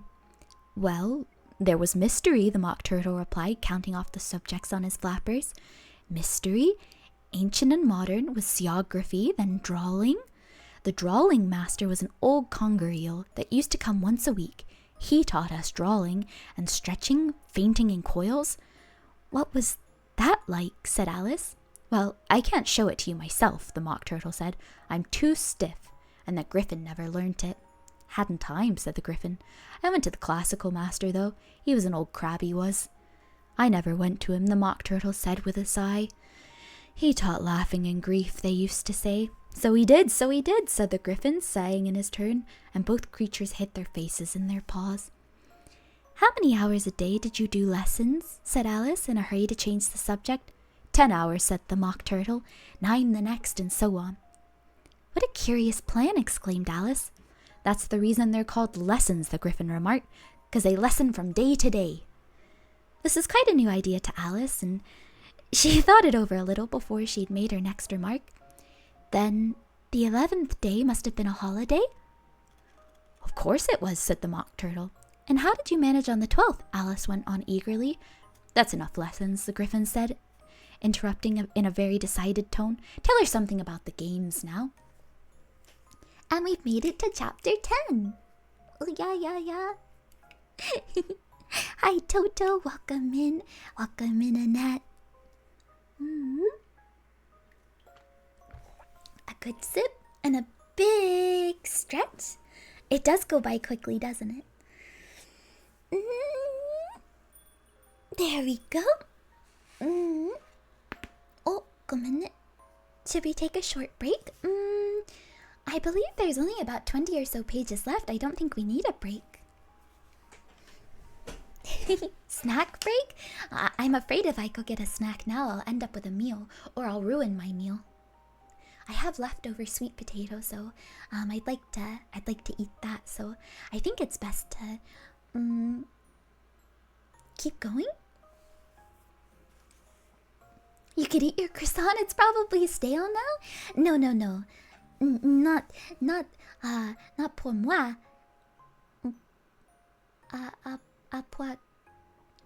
Pour toi. Pour toi. It's for you. Pour toi. Oui. And for me, sweet potato. Sweet potato. Yes. I said that the croissant's not for me, it's for you. And Hevie asked me, well, pour vous. And Hevie asked me, then what am I going to have? And I said, sweet potato. Because I sneezed on it? Doesn't that make it more valuable or something I've heard? No, I didn't sneeze on it. My goodness. Tasukaru. Hi. It's called seasoning. It's called sneezening.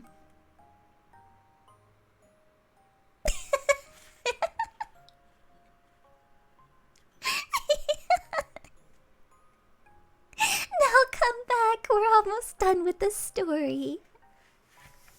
Hi. Let's continue. Hello, lovely Kiki. Welcome in, sweet pea. We are reading Alice's Adventures in Wonderland. We're only about 20 pages off. I hope that you can sit for a spell and listen to the rest of it. If Lulu sneezed on it, some of her cute might Anyhow, chapter 10. The Lobster Quadrille. The Mock Turtle sighed deeply and drew the back of one flapper across his eye. He looked at Alice and tried to speak, but for a minute or two, sobs choked his voice. Same as if he had a bone in his throat, said the Griffin, and it set to work shaking him and punching him in the back. At last the Mock Turtle recovered his voice, and with tears running down his cheeks, he went on again. You may not have lived much under the sea. I haven't, said Alice. And perhaps you were never introduced to a lobster. Alice began to say, I once tasted, but checked herself hastily and said, no, never. So you can have no idea what a delightful thing a lobster quadrille is. No, indeed, said Alice. What sort of a dance is it? Why, said the Griffin, you first form into a line along the seashore. 2 lines, cried the Mock Turtle. Seals, turtles, salmons, and so on. Then, when you've cleared all the jellyfish out of the way, that generally takes some time, interrupted the Griffin. You advance twice, each with a lobster as a partner, cried the Griffin. Of course, the Mock Turtle said. Advance twice, set to partners, change lobsters and retire in the same order, continued the Griffin. Then you know, the Mock Turtle went on. You throw the lobsters, shouted the Griffin with a bound into the air. As far out to the sea as you can. Swim after 'em, screamed the Griffin. Turn into a somersault in the sea, cried the Mock Turtle, capering wildly about. Change lobsters again, yelled the Griffin at the top of its voice. Back to land again, that's the first figure, said the Mock Turtle, suddenly dropping his voice, and the 2 creatures who had been jumping about like mad things all the time sat down again very sadly and quietly and looked at Alice. It must be a very pretty dance, said Alice timidly. Would you like to see a little of it, said the Mock Turtle. Very much indeed, said Alice. Come, let's try the first figure, said the Mock Turtle to the Griffin. We can do it without lobsters, you know. What shall we sing? Oh, you sing, said the Griffin. I've forgotten the words. So they began solemnly dancing round and round Alice, every now and then treading on her toes when they passed too close, and waving their 4 paws to mark the time, while the Mock Turtle sang very slowly and sadly.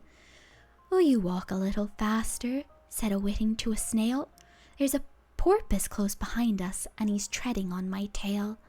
See how eagerly the lobsters and the turtles all advance. They're waiting on the shingle. Will you come and join the dance? Will you? Won't you? Will you? Won't you? Will you join the dance? Will you? Won't you? Will you? Won't you? Won't you join the dance? You can really have no notion how delightful it will be when they take us up and throw us with the lobsters out to sea. But the snail replied, too far, and gave a look askance. Said he thanked the whiting kindly, and he would not join the dance. Would not, could not, would not, could not, would not join the dance. Would not, could not, would not, could not join the dance. What matters it how far we go, his scaly friend replied. There is another shore, you know, upon the other side. The further off from England, the nearer is to France. Then turn not pale, beloved snail, but come and join the dance. Will you? Won't you? Will you? Won't you?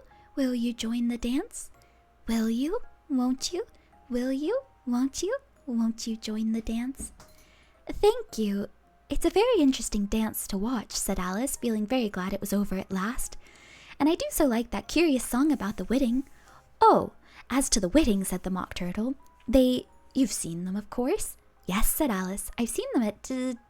She checked herself hastily. I don't know where Din may be, said the Mock Turtle, but if you've seen them so often, of course you know what they're like. I believe so, Alice replied thoughtfully.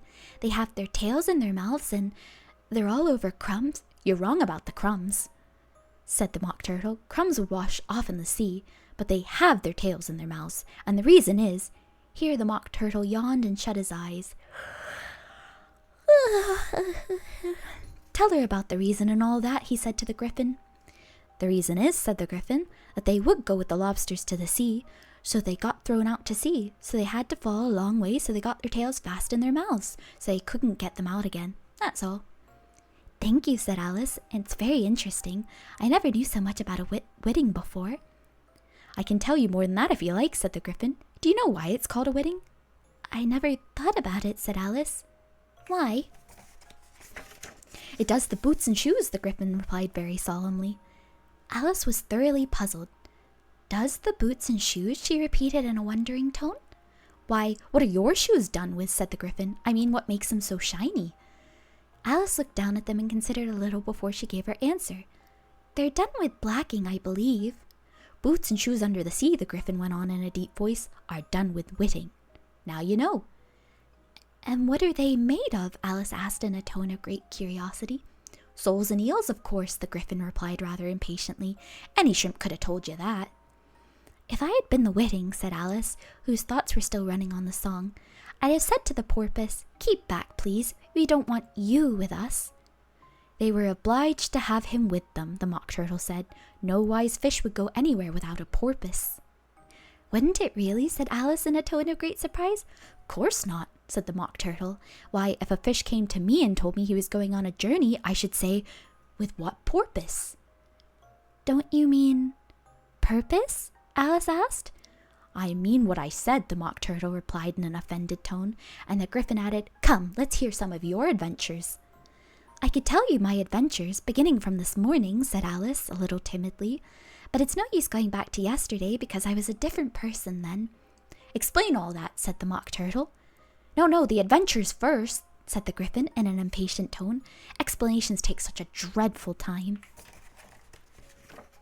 So Alice began telling them her adventures from the time when she first saw the white rabbit. She was a little nervous about it just at first. The two creatures got so close to her, one on each side, and opened their eyes and mouths so very wide. But she gained courage as she went on. Her listeners were perfectly quiet till she got to the part about her repeating, You are old, Father William, to the caterpillar, and the words all coming different. And then Mock Turtle drew a long breath and said, That's very curious. It's all about as curious as it can be, said the Griffin. It all came different, the Mock Turtle repeated thoughtfully. I should like to hear her try and repeat something now. Tell her to begin.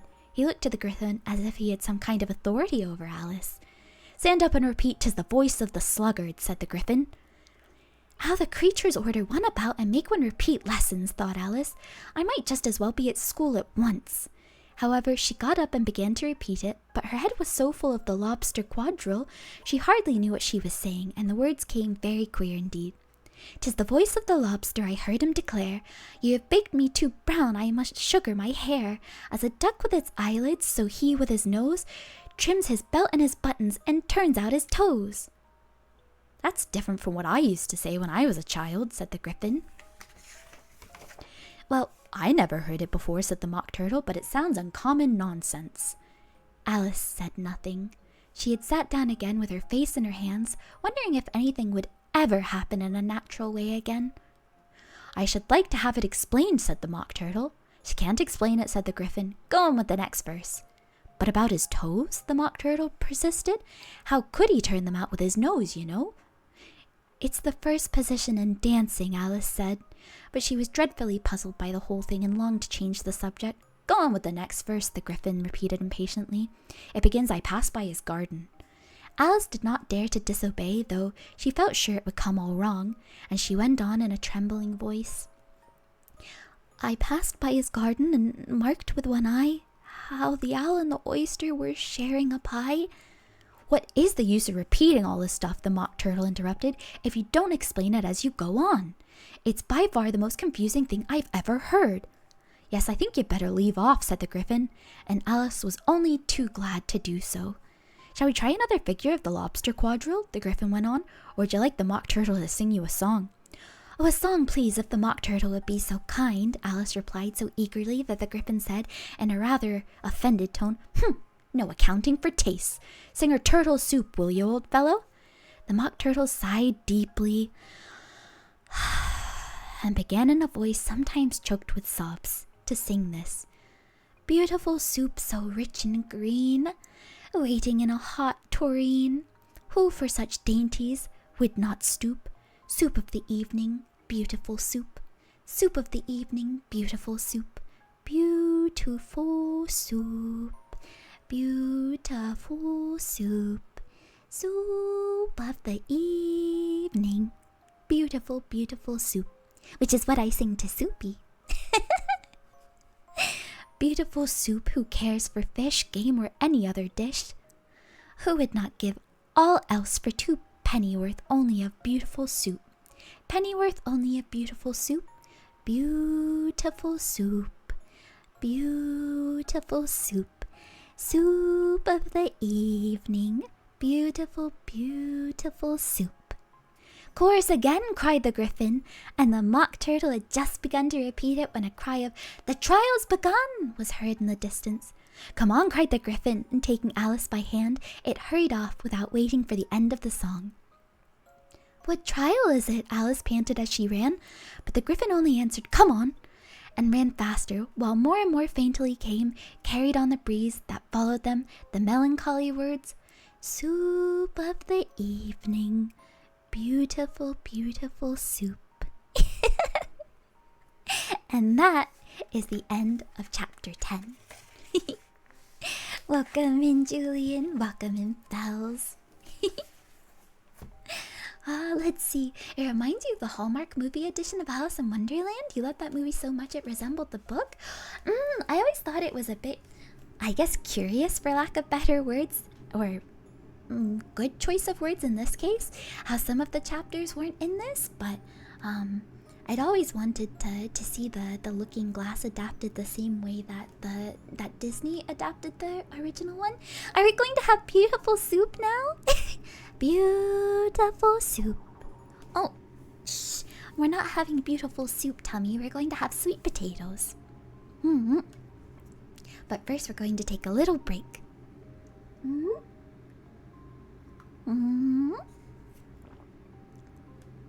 There we go. Wait, you heard my tummy? You heard the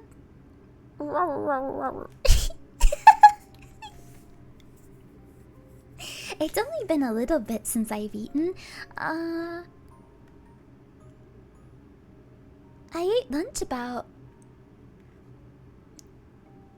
1:45. So it's only been a little bit. Thank you for the deep breath, Havoc. I didn't realize it was 7 now. Let's take a deep breath in for 3, hold for 3, and then let out for 3.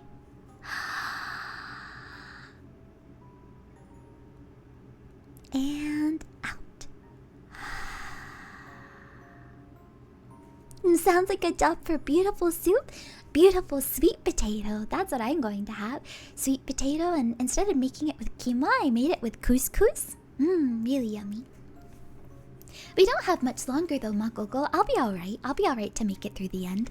Plus, we have the trial, and I'd like to know how that goes. Not like I don't know already, but I'd like to know how the trial goes.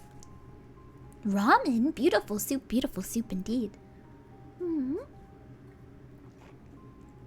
Okay. Yosh. I'll do a little stretch and... Let's continue with... It's called a cliffhanger if you leave it now. But I wouldn't want to leave any of my blooms dangling on a cliff. I know, Mago's still awake. Maybe he got some rest. Yosh, chapter 11. Who stole the tarts? It was me. The king and queen of hearts were seated on their throne when they arrived, with a great crowd assembled about them. All sorts of little birds and beasts, as well as the whole pack of cards. The knave was standing before them in chains, with a soldier on each side to guard him, and near the king was the white rabbit, with a trumpet in one hand and a scroll of parchment in the other. In the very middle of the court was a table with a large dish of tarts upon it. They looked so good that it made Alice quite hungry to look at them, and Lulu as well. I wish they'd get the trial done, she thought, and hand round the refreshments. But there seemed to be no chance of this, so she began looking at everything about her to pass away the time. Alice had never been in a court of justice before, but she had read about them in books, and she was quite pleased to find that she knew the name of nearly everything there. That's the judge, she said to herself, because of his great wig. The judge, by the way, was the king, and as he wore his crown over the wig, look at the frontispiece if you want to see how he did it. Oh. He did not look at all comfortable, and it was certainly not becoming. And that's the jury box, thought Alice, and those 12 creatures, she was obliged to say creatures, you see, because some of them were animals and some of them were birds. I suppose they're the jurors. She said this last word or two 3 times over to herself, being rather proud of it, for she thought, and rightly too, that very few little girls of her age knew the meaning of it at all. However, jurymen would have done just as well.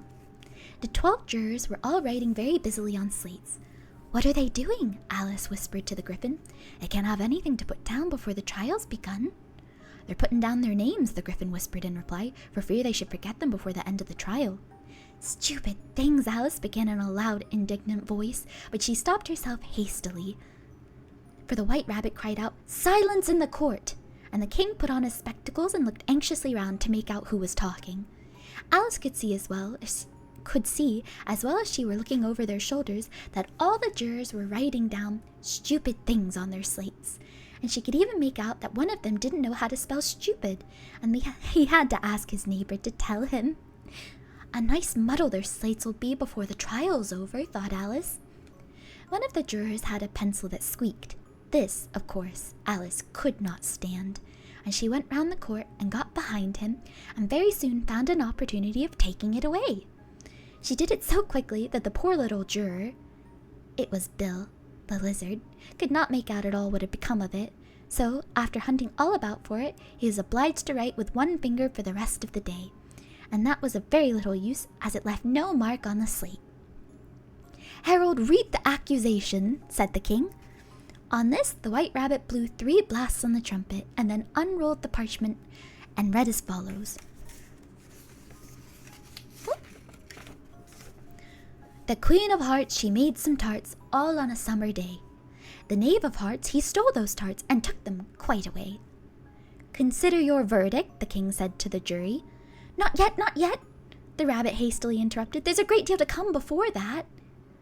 "Call the first witness," said the king, and the White Rabbit blew 3 blasts on the trumpet and called out, "First witness!" The first witness was the Hatter. He came in with a teacup in one hand and a piece of bread and butter in the other. "I beg pardon, your majesty," he began, "for bringing these in, but I hadn't quite finished my tea when I was sent for." "You ought to have finished," said the king. "When did you begin?" The Hatter looked at the March Hare, who had followed him into the court, arm in arm with the Dormouse. 14th of March, I think it was," he said. 15th, said March Hare. 16th, added the Dormouse. "Write that down," the king said to the jury, and the jury eagerly wrote down all 3 dates on their slates and then added them up and reduced the answer to shillings and pence. "Take off your hat," the king said to the Hatter. "It isn't mine," said the Hatter. "Stolen!" the king exclaimed, turning to the jury, who instantly made a memorandum of the fact. "I keep them to sell," the Hatter added as an explanation. "I've none of my own, I'm a Hatter." Here the queen put on her spectacles and began staring at the Hatter, who turned pale and fidgeted. "Give your evidence," said the king, "and don't be nervous or I'll have you executed on the spot." This did not seem to encourage the witness at all. He kept shifting from one foot to the other, looking uneasily at the queen, and in his confusion, he bit a large piece out of his teacup instead of the bread and butter. Just at this moment, Alice felt a very curious sensation, which puzzled her a good deal until she made out what it was. She was beginning to grow large again, and she thought at first she would get up and leave the court, but on second thoughts, she decided to remain where she was as long as there was room for her. "I wish you wouldn't squeeze so," said the Dormouse, who was sitting next to her. "I can hardly breathe." "I can't help it," said Alice very meekly. "I'm growing." "You've no right to grow here," said the Dormouse. "Don't talk nonsense," said Alice more boldly. "You know you're growing too." "Yes, but I grow at a reasonable pace," said the Dormouse, "not in that ridiculous fashion." And he got up very sulkily and crossed over to the other side of the court. All this time the queen had never left off staring at the Hatter, and just as the Dormouse crossed the court, said to one of the officers of the court, "Bring me the list of singers in the last court," on which the wretched Hatter trembled so that he shook both of his shoes off.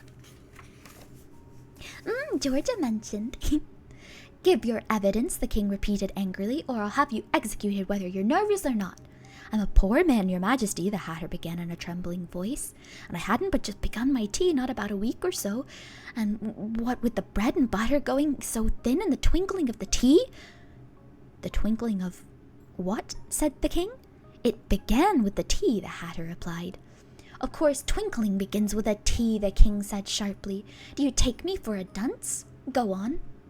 I'm a poor man, the hatter went on, and most things twinkled after that, only the March Hare said... I didn't, the March Hare interrupted in a great hurry. You did? Said the hatter. I deny it, said the March Hare. He denies it, said the king. Leave out that part. Well, at any rate, the Dormouse said, the hatter went on, looking anxiously round to see if he would deny it too, but the Dormouse denied nothing, being fast asleep. After that, continued the hatter, I cut some more bread and butter. But what did the Dormouse say? One of the jurors asked. That I can't remember, said the hatter. You must remember, remarked the king, or I'll have you executed. The miserable hatter dropped his teacup, bread and butter, and went down on one knee. I'm a poor man, your majesty, he began. You're a very poor speaker, said the king. Here one of the guinea pigs cheered, and was immediately suppressed by the officers of the court. As that is a rather hard word, I will just explain to you how it was done. They had a large canvas bag, which tied up at the mouth with strings. Into this they slipped the guinea pig head first, and then sat upon it. I'm glad I've seen that, thought Alice. I've so often read in the newspapers at the end of trials there was some attempted applause, which was immediately suppressed by the officers of the court, and I never understood what it meant till now. If that's all you know about that, you may stand down, continued the king. I can't go no lower, said the hatter. I'm on the floor as it is. Then you may sit down, the king replied. Here, the other guinea pig cheered, and was also suppressed. Come, that finished the guinea pigs, thought Alice. Now shall we get on better? I'd rather finish my tea, said the hatter with an anxious look at the queen, who was reading the list of singers. You may go, said the king, and the hatter hurriedly left the court without even waiting to put his shoes on. And just take his head off outside, the queen added to one of the officers, but the hatter was out of sight before the officer could get to the door. Call the next witness, said the king. The next witness was the duchess's cook. She carried the pepper box in her hand, and Alice guessed who it was even before she got into the court, by the way the people near the door began sneezing all at once. Give your evidence, said the king. Shan't, said the cook. The king looked anxiously at the white rabbit, who said in a low voice, Your majesty must cross-examine this witness. Well, if I must, the king said with a melancholy air, and after folding his arms and frowning at the cook till his eyes were nearly out of sight, he said in a deep voice, What are tarts made of? Pepper, mostly, said the cook. Treacle, said a sleepy voice behind her. Collar that dormouse, the queen shrieked. Behead that dormouse. Turn that dormouse out of court. Suppress him, pinch him, off with his whiskers. For some minutes the whole court was in confusion, getting the dormouse turned out, and by the time they had settled down again, the cook had disappeared. Never mind, said the king, with an air of great relief. Call the next witness. And he added in an undertone to the queen, Really, my dear, you must cross-examine the next witness. It quite makes my forehead ache. Alice watched the white rabbit as he fumbled over the list, feeling very curious to see what the next witness would be like, for they haven't got much evidence yet, she said to herself. Imagine to her surprise when the white rabbit read out, at the top of his shrill little voice, the name Alice. And here begins Chapter 12, Alice's Evidence. But before that, welcome in Kerblue, welcome in Square. What is tart made of? I suppose it depends what kind of tart that you have. But whatever kind of tart you make, you should hope it's not the queen's tart. And now it is time to start. Get it? Chapter 12, Alice's Evidence. Here!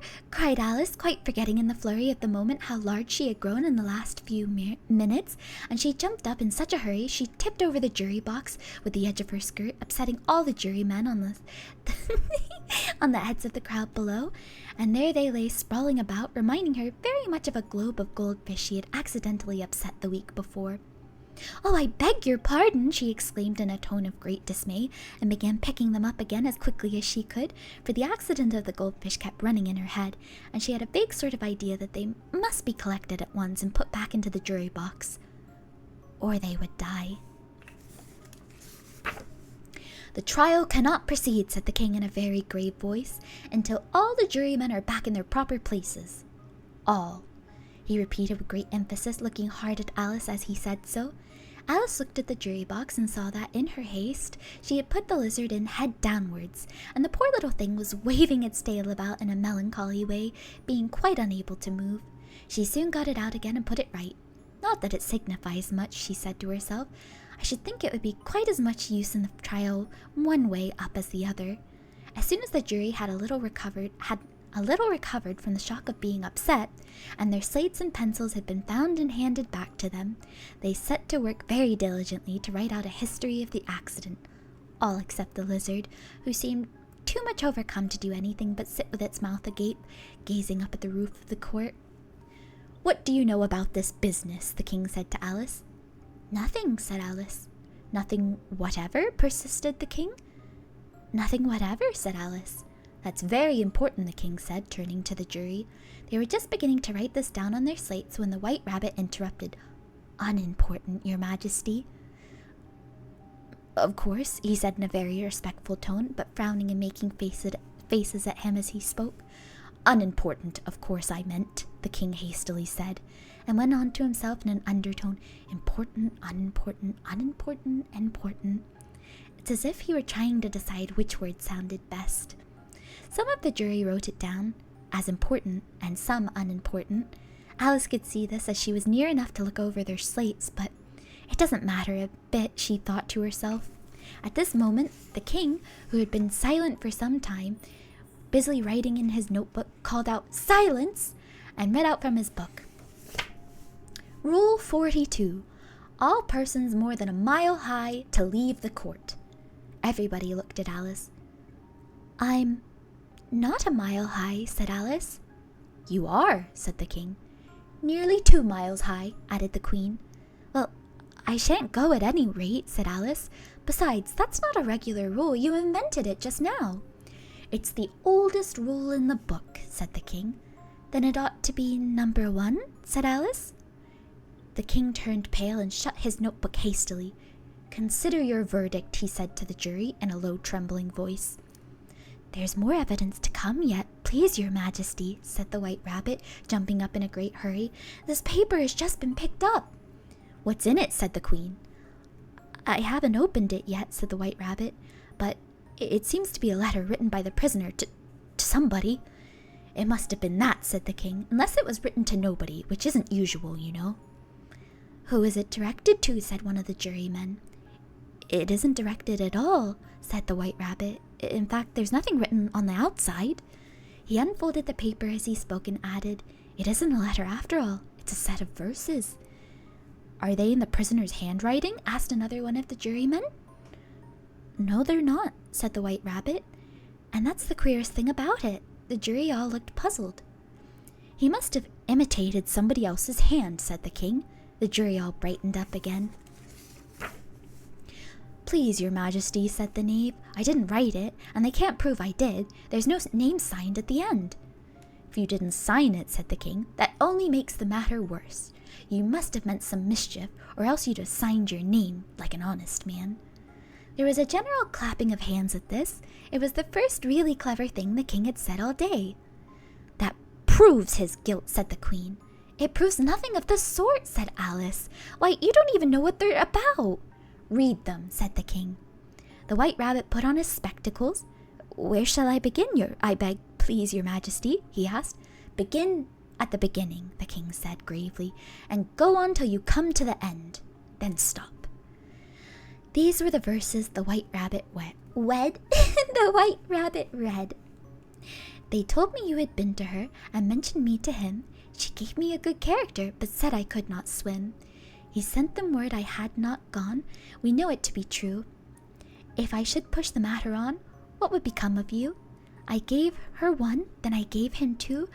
You gave us 3 or more. They all returned from him to you, though they were mine before.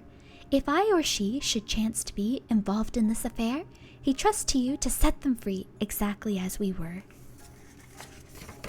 My notion was that you had been, before she had this fit, an obstacle that came between him and ourselves and it. Don't let him know she liked them best, for this must ever be a secret kept from all the rest between yourself and me. That's the most important piece of evidence we've heard yet, said the king, rubbing his hands. So now let the jury... If any one of them can explain it, said Alice. She had grown so large in the last few minutes, she wasn't a bit afraid of interrupting him. I'll give him 6 pence. I don't believe there's an atom of meaning to it. The jury all wrote down on their slates, she doesn't believe there's an atom of meaning to it. But none of them attempted to explain the paper. If there's no meaning in it, said the king, that saves a world of trouble, you know, as we needn't try to find any. And yet I don't know, he went on, spreading out the verse on his knee and looking at them with one eye. I seem to see some meaning in them. After all, said I could not swim. You can't swim, can you? He added, turning to the knave. The knave shook his head sadly. Do I look like it? He said, which he certainly did not, being entirely made out of cardboard. All right, so far, said the king, and he went on muttering over the verses to himself. We know it to be true. That's the jury, of course. I gave her 1, they gave him 2. Why, that must be what he did with the tarts, you know. But it goes on, they all returned from him to you, said Alice.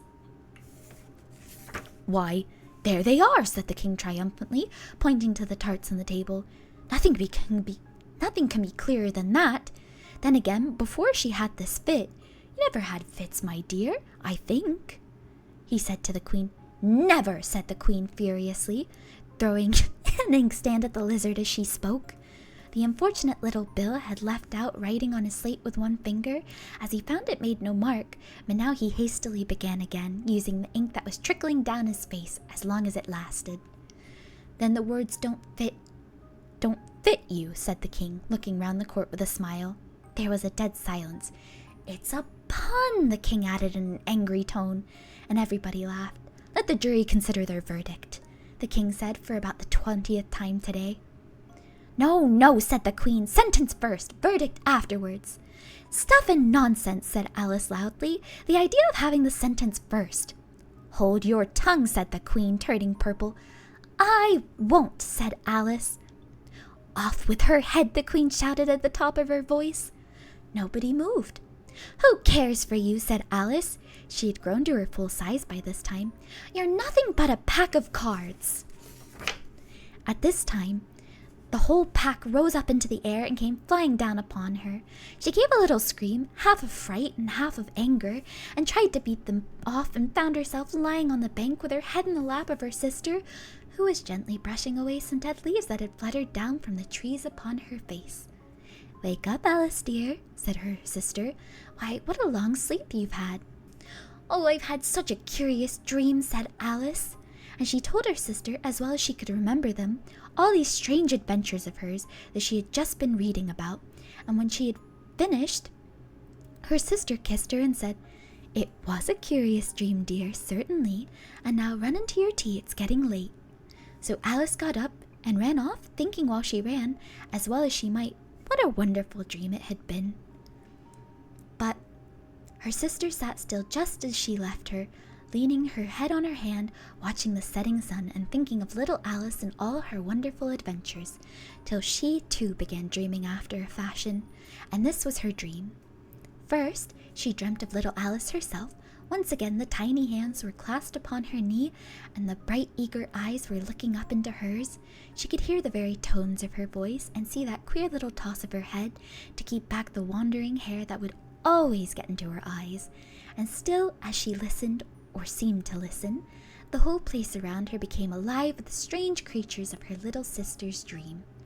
The long grass rustled at her feet as the white rabbit hurried by. The frightened mouse splashed his way through the neighboring pool. She could hear the rattle of the teacups as the March Hare and his friends shared their never-ending meal, and the shrill voice of the queen ordering off the unfortunate guest to execution.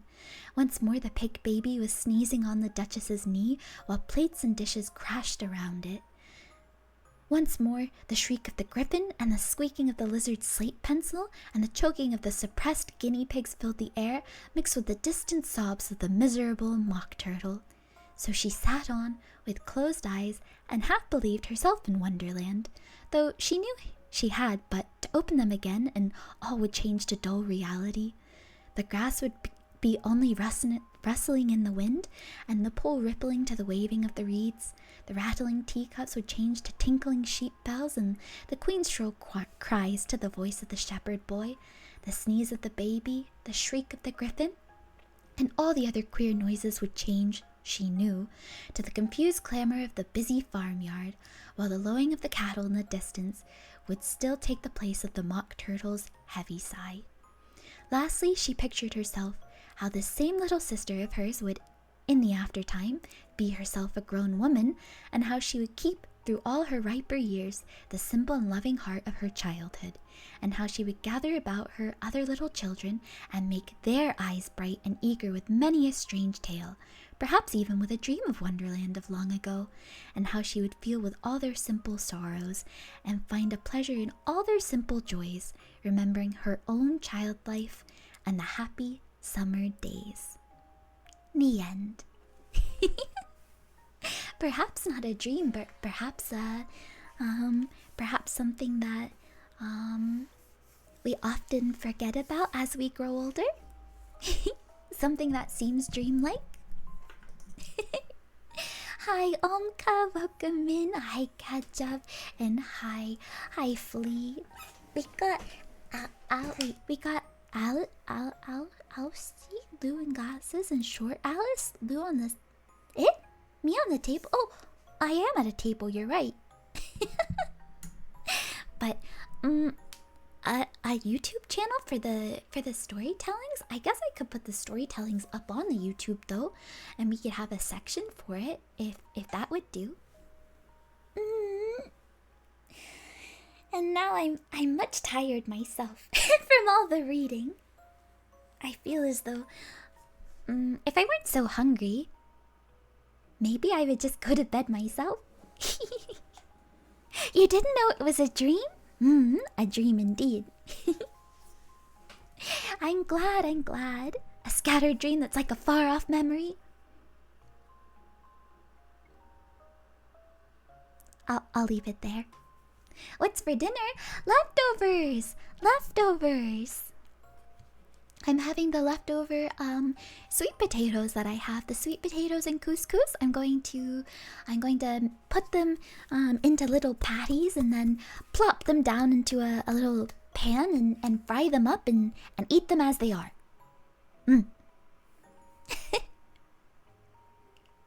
All just a dream ending? I don't know. It seems right. It seems right to be a child's imagination, so you could think it would be a dream whether she were asleep or awake, right?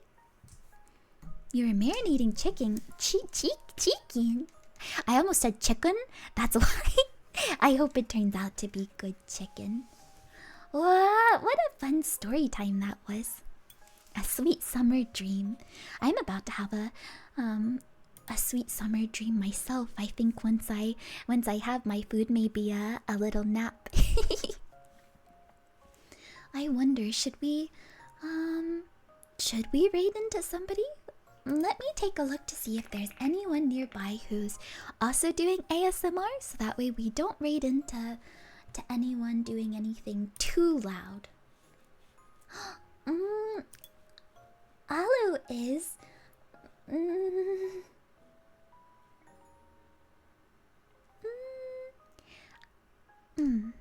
Storybook reading is quite different from Kisses, Dishel. So maybe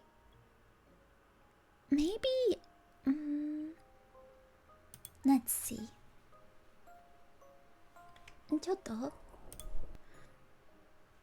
I know we haven't raided into Alu, but since Alu is a mature streamer, I feel like it's a bit different. How about this? How about instead of actually raiding into her, I can suggest and give a shout out to Alu, and then we'll just end there for tonight rather than raiding into somebody, because I'm sure that not a lot of people are asleep, but I'm sure a lot of people are very relaxed, and I'd hate to take you somewhere else where it might not be as comfy. Hi Shelduck, hi Yui, welcome in. So then I guess that means it's time for me to close up shop so that I can go get some food. You didn't hear my tummy that time, but it's really starting to rumble. It feels like thunder. So I'm going to hop off and go get myself something to eat, and maybe have a little dessert. And I hope that you all remember also to take care of yourselves by getting something good to eat and staying hydrated, and you remember to care for yourself by getting good sleep, and what else? Maybe try to have a really good weekend. We won't be back tomorrow, but I should see you again Monday, so until then, I do hope you take care, and I hope you remember that even in the time that the shop is closed, you can still find me in the Discord from time to time, and no matter what, even when shop is closed, I won't ever stop loving any of my blooms, okay? So please always remember, I stay doo-doo.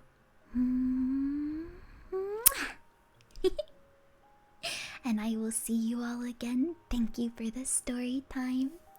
Mata ne. Bye bye, sweet peas.